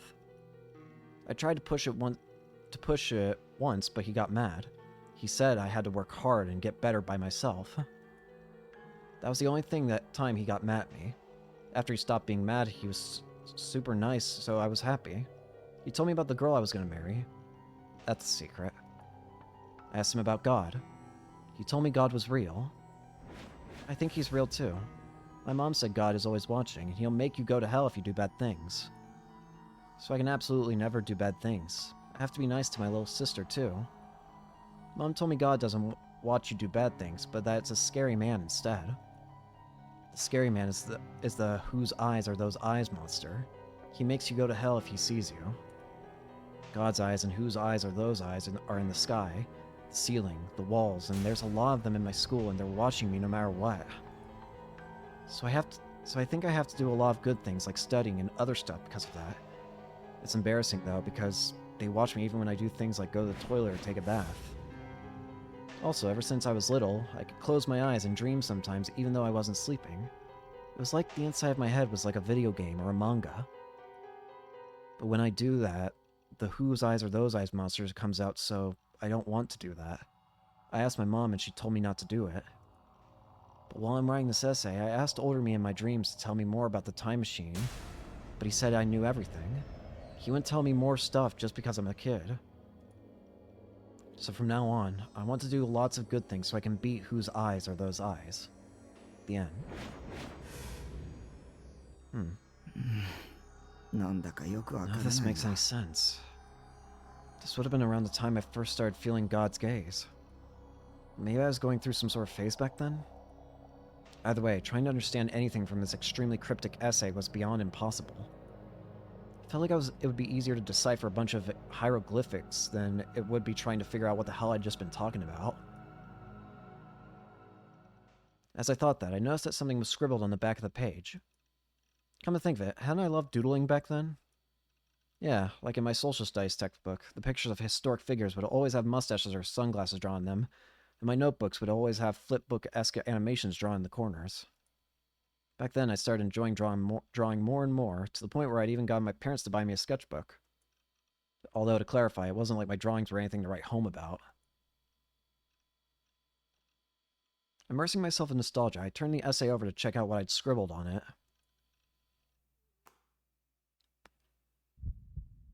What the hell?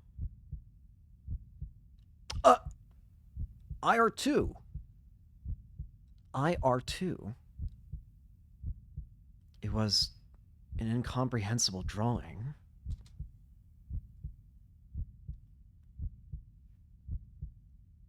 How strange. Is this supposed to be whose eyes are those eyes? Their gaze locked onto other people.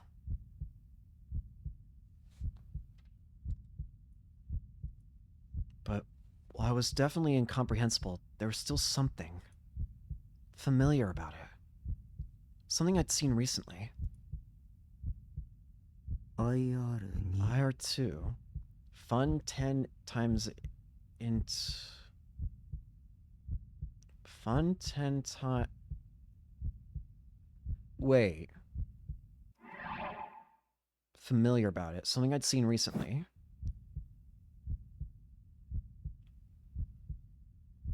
Wait. This equation will change the world. Something along those lines. This equation will change the world or something along those lines. This was the equation at the beginning of the game. Fun to the 10th power times int something equals IR2. This is that equation from the beginning of the game. I can only barely faintly remember it, but it was something that Shogun said, I think. Whether it was a mathematical formula, had some other kind of meaning, or was just a meaningless string of numbers and letters, I had no idea. But fun to the 10th power times intelligence to the 40th power equals IR2 is one of the first things Shogun said. This formula. It was the exact same one Shogun had posted out of nowhere, back when he'd first come into contact with me in the chat room. Whose eyes are those eyes in IR2? Two key things that come from the essay I'd written many years ago. Things that even I myself had forgotten. And if Shogun knew them, that would mean he'd been reading my mind after all. What does that equation mean, though? Oh boy. Within the free share reception room, or rather the narrow space partitioned off by a few shelves being used as one, Ban sat deep in concentration, scanning through a number of files.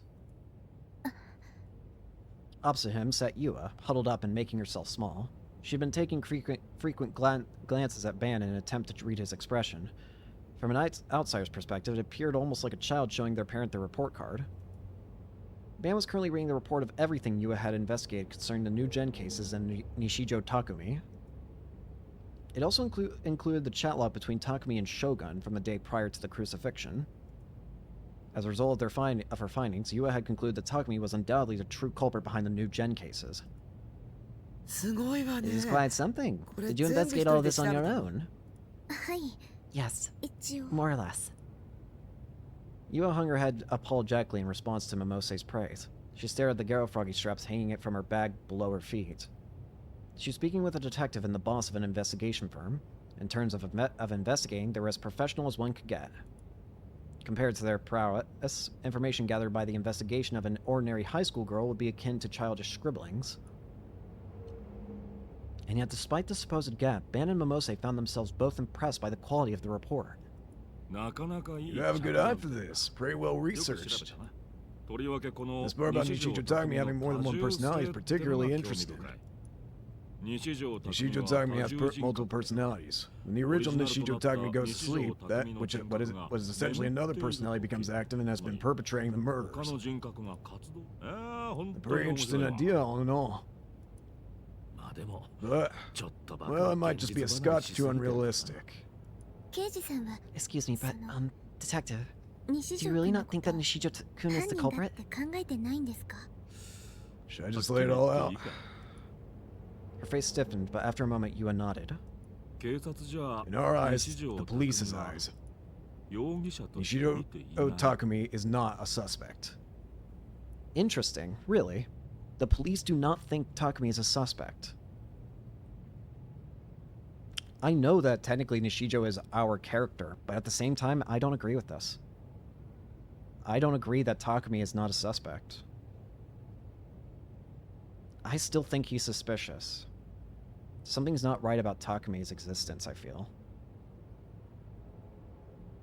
I don't agree that he's not a suspect.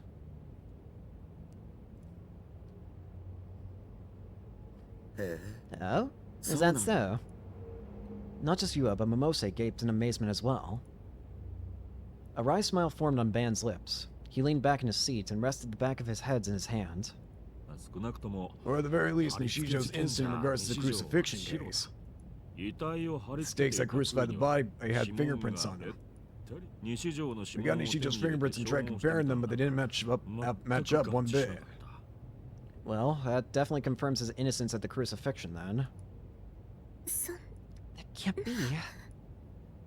Yua was turning paler by the second. Her lips trembled. Now that everything she had believed in had collapsed beneath her feet, feelings of guilt at the awful things she had said to Takumi encroached upon her heart. Thanks to the fingerprints on the stakes, we've almost managed to pin down a suspect. Though we haven't announced it to the public.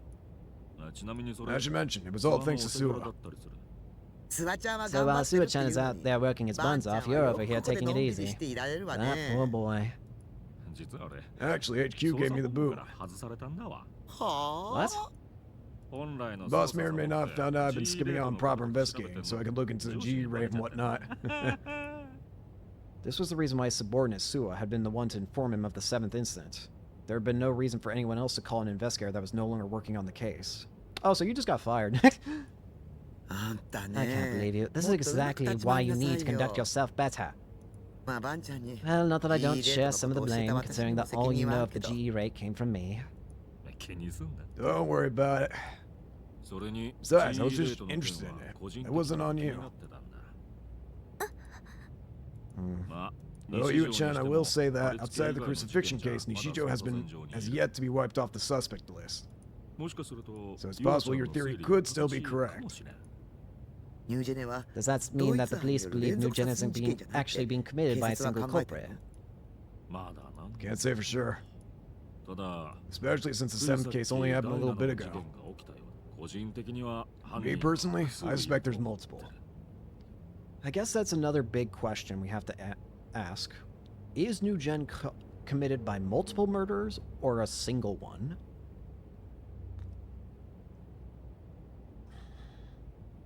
If it's committed by a single murderer, then that flat out just negates the possibility of Takumi being the murderer, period.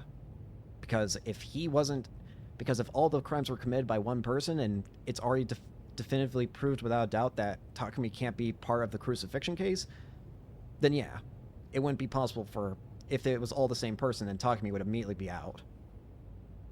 But if it's multiple people, I honestly agree with Ban. I do think it is multiple people. That being said, I'm starting to wonder if it's because, I do think it's being committed by multiple people. But I also feel like these people might not be intending to commit these murders in the first place. What if it's them simply going insane because of the GE rate or whatever? The biorhythms in their bodies are making them go crazy or whatever. What if someone else is controlling them and making them do these murders? I don't know. Oops, let my lips get a little too loose there. If they found out I've been leaking all this, I get canned on the spot. Hope you all won't mind to keep this off the record. Ban playfully placed his forefinger on his lip. Well, how about we get to the topic at hand? Huh? Having thought that her report had been the reason she had been summoned, Yua tilted her head in puzzlement. I want to ask a question about your school. Yua-chan, are you familiar with a girl named Aoi Sena? Are you going to ask about the D-Sword? She should be one of your classmates. After pondering for a moment, Yua shook her head apologetically. The name sounds somewhat familiar, but I don't think I've spoken to her before. I see. Do you think she's the culprit? No, this is something else entirely. Part of why I pulled an all-nighter yesterday was to look into her. So when you mentioned the culture surrounding high school girls, this is what you meant. Momose, ever perplexed, received a wink and a grin from Ban before he turned back towards Yua. Let's try this. Have you ever heard of rumors about a female student that's capable of some incredible magic tricks? No, I don't think I have. I have no idea where you're going with this. What exactly is this about? For example, a magic trick where she pulls a sword out of thin air. You know. Yua's head snapped upward. Her expression was one of blatant astonishment. In that case, Yua also has to be a gigglomaniac if she knows about the swords. How do you... Despite being the one to ask the question, Ban also had a look of surprise on his face. Something come to mind? Yua hesitated, then after a moment nodded resolutely. Where did you see it? An underpass by the station. Nishijo-kun and Kishimoto-san, they were... Fast, huh? Go on. Oh, she watched it! Yua briefly recounted her dramatic pursuit from around 2 weeks prior. So she was actually watching us then. How she had gone to a manga cafe to meet Nishijo Takumi. How she had been a little forceful when talking to him, causing him to flee. How she had frankly chased him down around Shibuya. How he had then managed to evade her, and how right when she was about to give up, she had stumbled upon Takumi and Ayase entering the underpass. So I hid above the staircase and spied on them without knowing. They were both talking about something at the bottom of the stairs. As for what they were talking about, I wasn't able to hear them very clearly, but... Suddenly, out of nowhere, Kishimoto-san pulled a sword out of thin air. It was an incredibly large sword, and it didn't look like it would fit in her bag. Can't be serious. Sounds exactly the same as what I saw. Huh? No, the one I saw wasn't done by Kishimoto. It was that Aoi Sena girl I was talking about. Actually, we've got eyewitness reports from all over Shibuya saying that Sena likes to stroll around with a sword. Maybe that magic trick is a new trend among the young people of Shibuya. But what I saw didn't look like a magic trick at all. And did you catch something else? I don't know if you'll believe me or not, and I haven't told anyone about this, but... Back then, Kishimoto-san, she didn't just pull out a sword. She saw the double Kishimoto. Yua's words faltered, and she slowly licked her lips. She split in two. That's right, that's the other thing that happened. She looked lost on whether or not she could continue. Her eyes darted around the room. Eventually, she steeled her resolve and fixed her gaze upon Ban. 二人に She split into two people. したんです。まるで It was almost like there was two of them in the same place. 私、 It was わ just けがわからなく so て。 bizarre.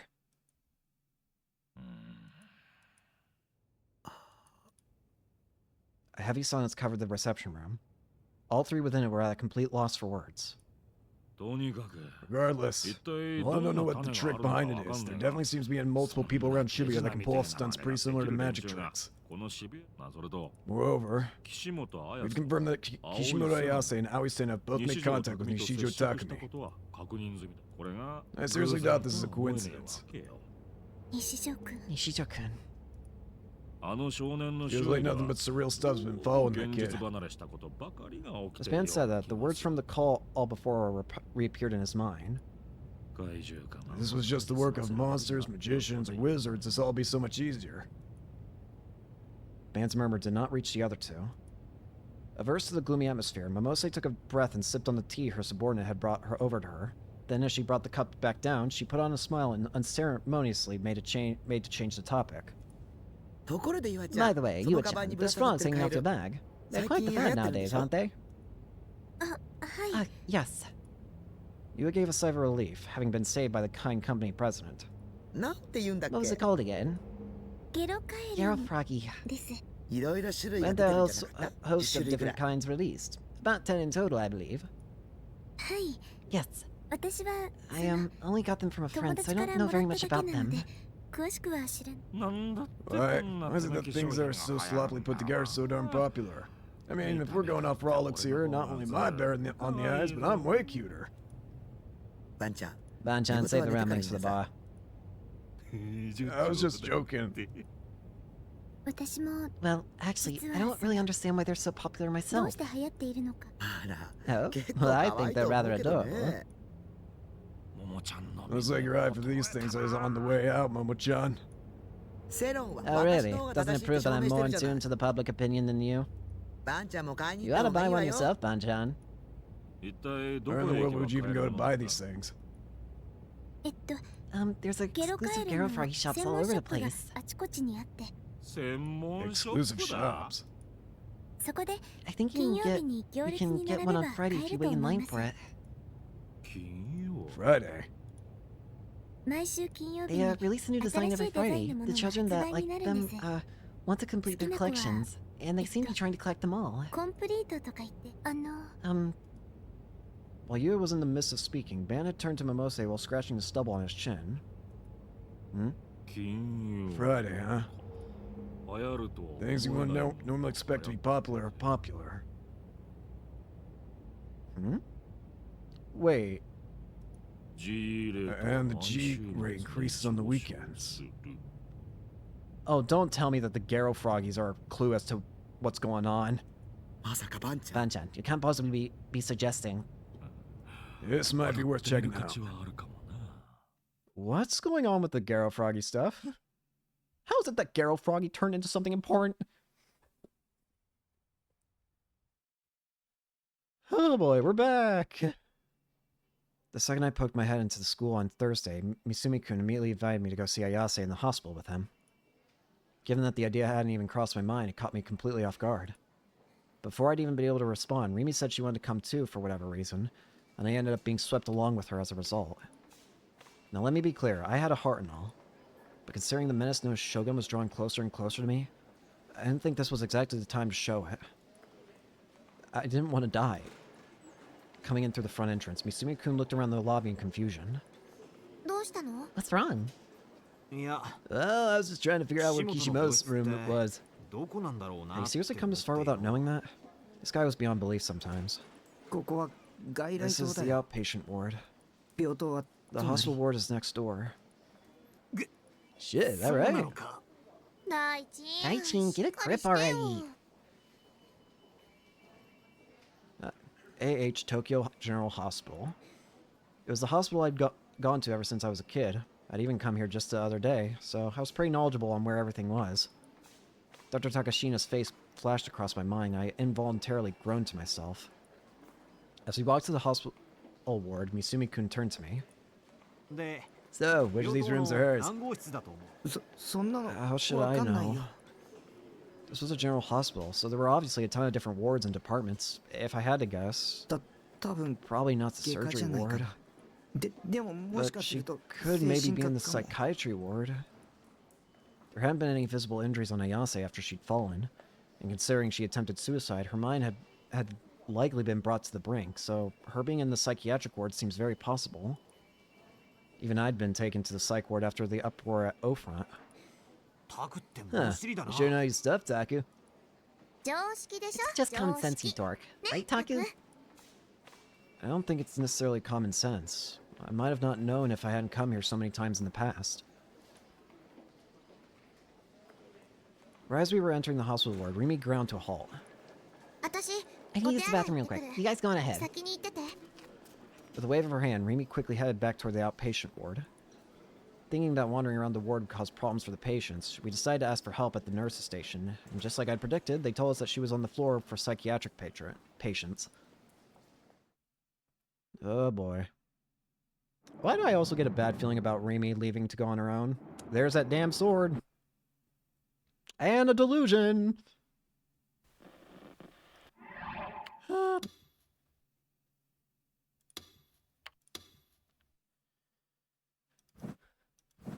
The hospital room had an area of around 10 square meters. There was a toilet to the right of the entrance, and there was a bed near the back. The setting sun shone through the window on the other side of the room. Oh, screw it. Ayase wasn't in the bed. Based on how the sheets were a little messed up, it looked like she had been there until very recently.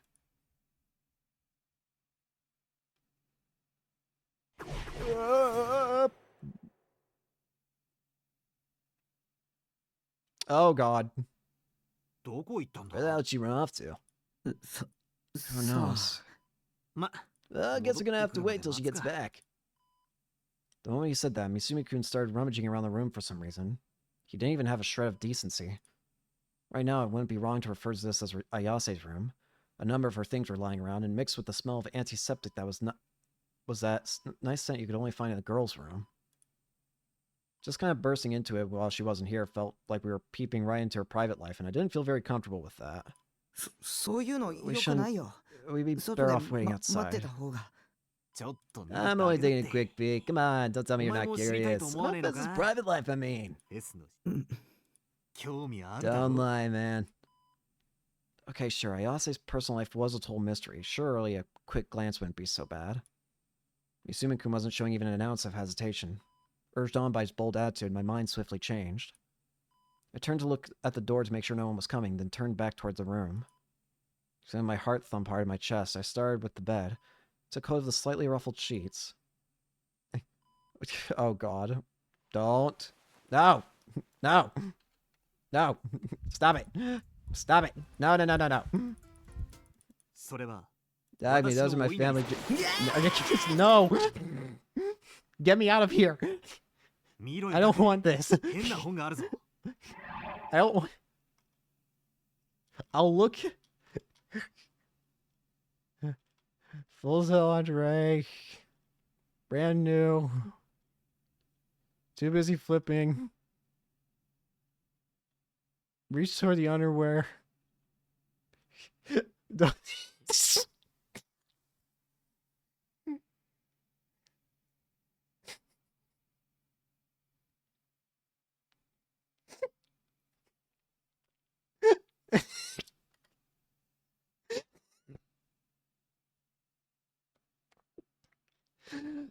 I hate this game. Dagamy. What are you doing?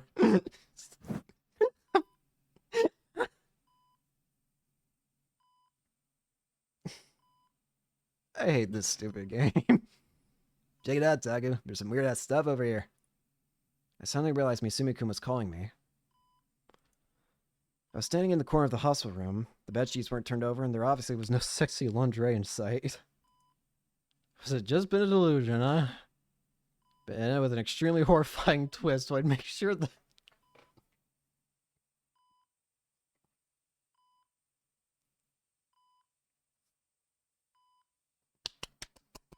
I need to slap myself a couple times.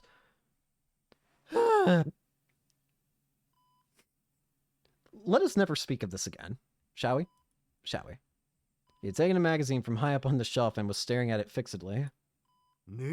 It's new, man. This is crazy. I can't believe this magazine is still going. New was a magazine that focused on all facets of the occult. UFOs, aliens, ESP, religion, urban legends, mysterious phenomena, super ancient civilizations, oop arts, etc. It wasn't difficult at all to believe that our very own schizo shit-loving Ayase would be reading it. In this book here, let's see, the Gladiol Book of Psalms and Revelation. Must be some kind of fancy book. I wasn't familiar with that specific book, but the term Gladiol did ring a bell. Where had I heard it again? I was pretty sure it'd been pretty recent. Does Dan Kishimoto come packaged with this crazy hobby of hers? God, that'd be so annoying to deal with. Have you still not given up on dating Ayase? Even after being turned down in an instant last time? Huh? Yep, there it is. Suddenly, Ayase's D-sword came into view in the corner of my eye. It was leaning against the window. It looked like a space battleship ripped out of a sci-fi movie. My opinion on it hadn't really changed either. It was an awesome-looking sword, possessing equal parts beauty and cruelty. Even though it wasn't glowing, and even though it was just leaning against the window, it still had the typical impressive feeling of presence to it. Misumi-kun showed no signs of noticing the sword. Huh. So the eyes of normal people couldn't see them after all. I wonder, if I were to take it without Ayase knowing, would the sword become mine? If I could really obtain a D-sword with zero effort, then there was no time to waste here. The desire to do so bubbled up within me. With the gulp, I timidly, ever so timidly, reached out for the sword. I grasped the hilt. Well, I tried to grasp it. But once my hand had gone right through it, leaving me grasping only thin air. I tried once again, but the result was no different. I couldn't grab it. I couldn't even touch it. Did that mean the sword wasn't real booted?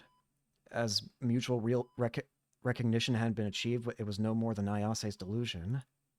An illusion. A dream. An afterimage. What the hell are you doing, dude? Misumi-kun looked at me in confusion. Don't worry about it. We then waited for around 10 minutes, but Ayase still showed no signs of coming back. Same thing with Rimi. She was still in the bathroom, apparently. Where could she have actually gone? Yeah, she didn't go to the bathroom. Did Rimi know how to find this room? We'd asked for the location at the nurse's station after Rimi had left. She could very well be wandering all throughout the hospital as we spoke, not having any idea where we were or where this place was. She's a bit of a ditz. It might have occurred to her to ask someone like we did. We should look for her. I felt uneasy not being with Rimi. I couldn't say for sure that the hospital was safe. If Shogun were reading my mind right now, he would have known that I was here. Good idea. I'm getting bored of waiting, and I know you're pretty damn lonely without her around after all. Hey, give it to me straight. What's the deal with you and Rimi? Huh? I'm asking if you two are going out. You've definitely been giving off the vibes recently. We aren't going out. Despite what I'd said, my face was still flushed. Me and Rimi dating. It was true that I'd had delusions of that many times. I hadn't been interested in 3D in the past, but nowadays Rimi was becoming more and more important to me with every passing day. But back when Rimi had said that she'd stay by my side, she also said the following. Because they're friends, of course. In other words, she only saw me as a friend. There was no way in hell she wanted to start a romantic relationship with an otaku freak like me.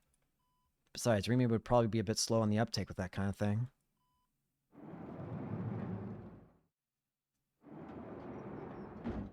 I split ways with Misumi-kun and went to look for Rimi or Ayase. Misumi-kun had gone downstairs, so I decided to take my search above. Amisha! Amisha, where'd you go? Ami-chan. I passed by an older patient in the corridor, probably around in his 50s. He was staggering down the hall while calling out to someone named Ami-chan over and over. I ignored him and headed farther into the corridor.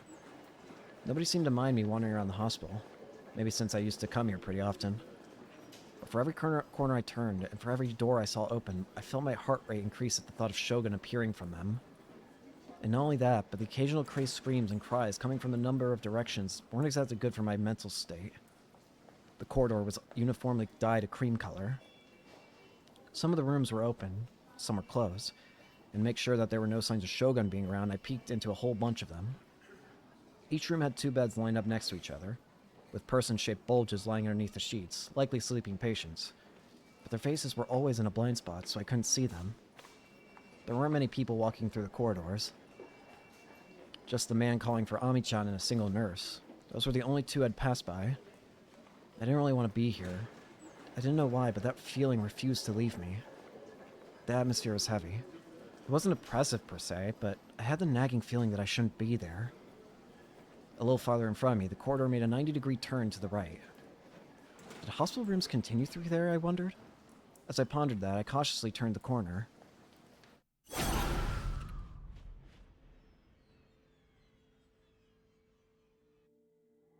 Reality is glitching. And I was immediately met with a wall. It sat in the middle of my path, and in vast contrast to the entirely cream-colored hospital, it was covered in black paint from top to bottom. A complete dead end. The world's glitching. Is this an error? For some reason I didn't know. My pulse quickened. I couldn't move even a single step from where I stood. My vision wobbled and shook. Thinking it was vertigo, I tried to close my eyes and massage my eyelids with my fingertips, only to feel my eyeballs twitching beneath them. A chill as cold as ice crawled up from my feet. I stood dead in my tracks, forgetting how to even breathe, staring at the black in front of me. It felt as if it would suck me in, as if it would swallow me whole. A deep, never-ending darkness. Even though there shouldn't have been anyone there, it felt like someone somewhere was watching me.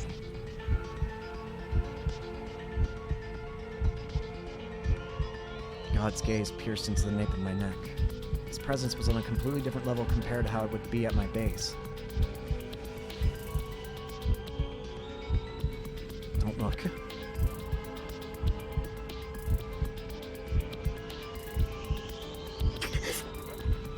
Mustering all my mental strength, I managed to close my eyes. I finally was able to breathe again, and I stepped back while gasping for breath. With my head facing down toward the ground, I fled through the corridor. I sped back to the floor with Ayase's room, gasping and wheezing all the way. I touched the nape of my neck and felt sticky sweat oozing from it. But the sweat wasn't just coming from there. My entire body was drenched in it. What the hell was going on? Was Shogun reading my mind? The presence of God's gaze wouldn't go away. My wheezing and shivering refused to calm down. Exhaustion had devoured my motivation in an instant. I wanted to go home. I wanted to have Rimi take care of me as we locked ourselves in my base. It wasn't like me visiting Ayase would make her happy. If anything, it would probably do the complete opposite. I was an idiot for coming along with Misumi-kun. The guy clearly had an agenda, and it was at complete odds with me. I had no reason to be here. I should just go home. Before either Shogun or you appeared. They always appeared whenever I least expected it. I bet they pinned down where I was with ease. No matter where I was, I need to be prepared. Tracing the wall with my hand, I staggered my way to Ayase's hospital room. Had Misumi-kun gotten back yet? Hoping he'd found Rimi, I dragged my legs forward. Yamai-san was calling out to Ami-chan again. I heard the voice of a nurse coming from ahead. Looking up, I saw that 2 of them were walking in my direction. One was young, and the other was a well-built, middle-aged lady. What on earth could he be searching for? It comes from a ghost story that's been told in this hospital for a very long time. Supposedly there's a phantom hospital room that nobody can see, and Ami-chan is hospitalized there. Rumor has been going around for years and years. I looked back down and waited for the 2 to pass by. I held my breath to hide my ragged breathing. I could easily tell they were giving me suspicious looks, but they still ignored me all the same. After 2 nurses passed me, I continued my endeavor and arrived at the nurses' station. I must have missed Ayase's room, as it should have been a bit before. Clicking my tongue, I wiped my sweat off my forehead. I still felt like I was being watched. The depths of my chest throbbed with pain. My ears were ringing too. I felt absolutely terrible. My body was a total wreck. I hadn't felt anything like this at all when I first got here. What the hell had happened to me in my body? With the pain overwhelming me and becoming too much to bear, I went to ask for help from the nurses at the nurses' station. But there was only one nurse there. She didn't seem to have noticed me.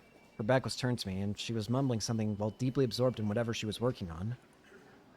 In her hand was a clipboard. She was writing something on the form stuck to it.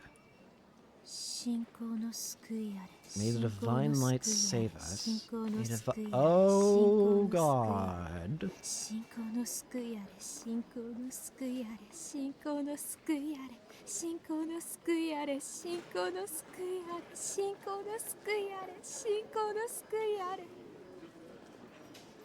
Oh. Yeah, I don't like that. I'd seen this person many times before. She was that one nurse, Hazuki-san.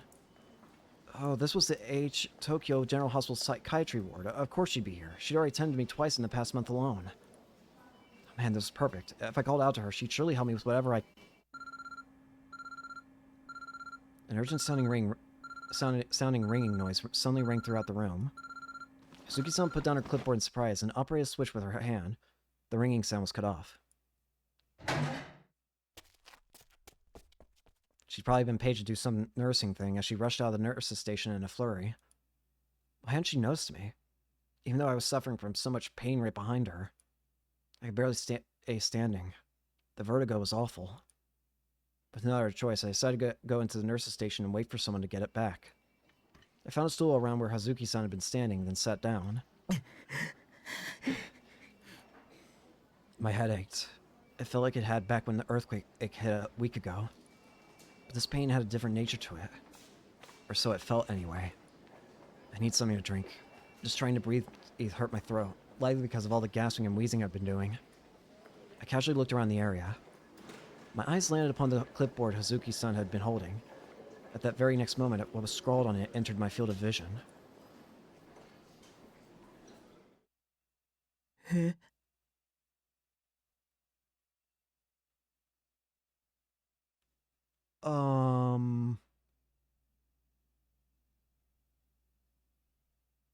What?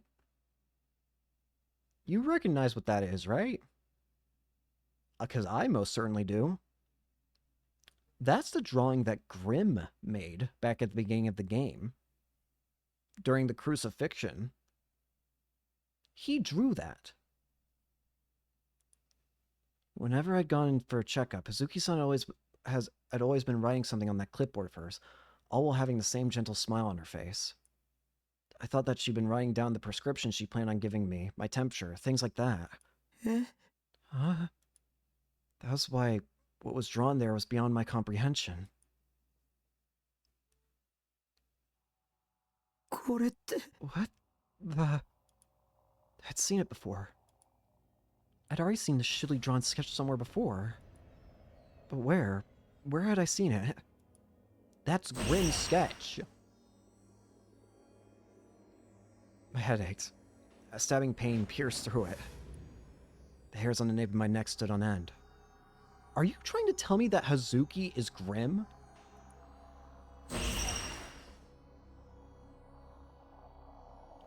Don't look at me. I picked up the clipboard. Countless medical forms were clipped onto it. I went to flip up the page. The second piece of paper had the same shitty drawing. I flipped to the next page. The third was also the same. And the fourth, and the fifth, and the sixth. Each and every one of them had the same drawing scribbled on it again and again and again. This drawing. The first case. No, the first case that we saw. The crucifixion.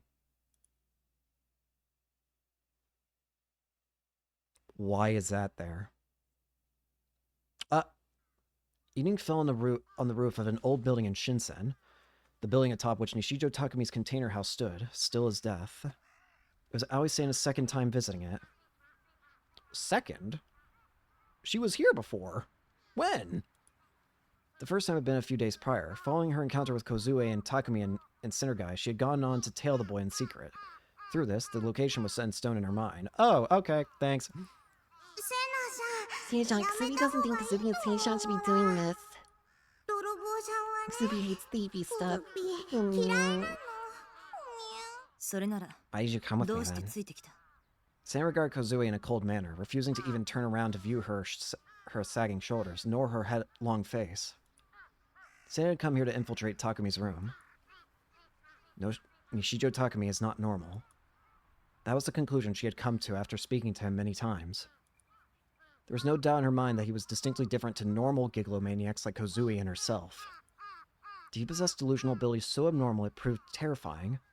Or could he be perhaps receiving some form of artificial support? Regardless of which it might be, the uncertain nature of Takumi greatly bothered Seina. As of the current moment, she was searching for a man known as Hatano. There was a very real possibility that Nishijo Takumi had some kind of connection to him. Who the heck is Hatano? She had no conclusive evidence of this. But through investigating even the most slightly suspicious things with her own eyes, the possibilities would be torn down one by one. And with such methodology, she would just find her target with absolute certainty. That was Seina's creed. The door had a padlock attached to it. With a slight scoff, she swung down her D-sword that she had preemptively reel-booted. The padlock was effortlessly smashed to pieces. Will Takumi-chan get real mad when he gets back? Seina had already confirmed that Takumi had been heading from school toward the station with the two of his friends. However, even if he were to find out, it would make no difference to her. When it came to attaining her goal, Seina had no qualms with others coming to detest her, or even being reported to the police. Great, thanks, Seina. She opened the door and stepped into the room. Seina could only grimace at the disastrous cesspool of a room. The endless piles of trash forced a groan from her mouth. Yucky! Why does it sound like you're enjoying this, Kozue? Seiya-chan, do you think Kasubi and Seiya-chan should take off their shoes? With a sigh, Seina ventured deeper into the room, shoes still adorning her feet. There's so many dollies. Takumi-chan really is a pervert. Paying no heed to Kozue, who seemed oddly impressed, Seina stood before the PC. She turned the power on without hesitation and scoured the desk with her eyes as she waited. Furrowing her brows, she picked up a sheet of paper that had been left on the desk. An essay. Oh no!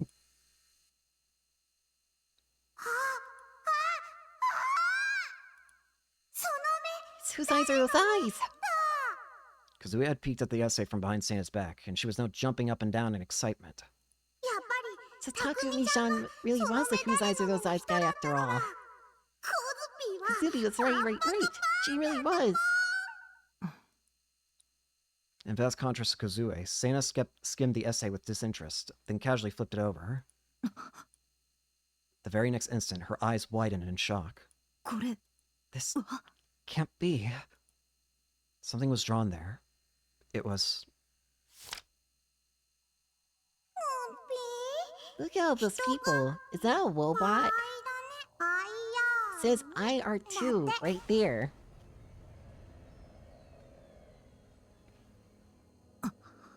IR2? Seiya-chan. The sound of gritting teeth escaped from Seina's lips.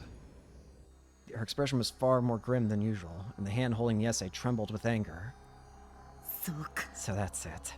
Nishijo is the one responsible for IR2. Her voice forcefully stifled. She crossed a sheet of paper in her fist. Uh-oh. Uh-oh. Hey. Chill. Chill, okay? Chill. I left the nurse's station and stumbled around the hospital, my mind buried in fog. I was doing everything in my power to avoid thinking about what I'd just seen. Okay, we're gonna go ahead and end it here for today. So, thank you all so much for watching. I hope you enjoyed, and I hope to see you all later. Peace.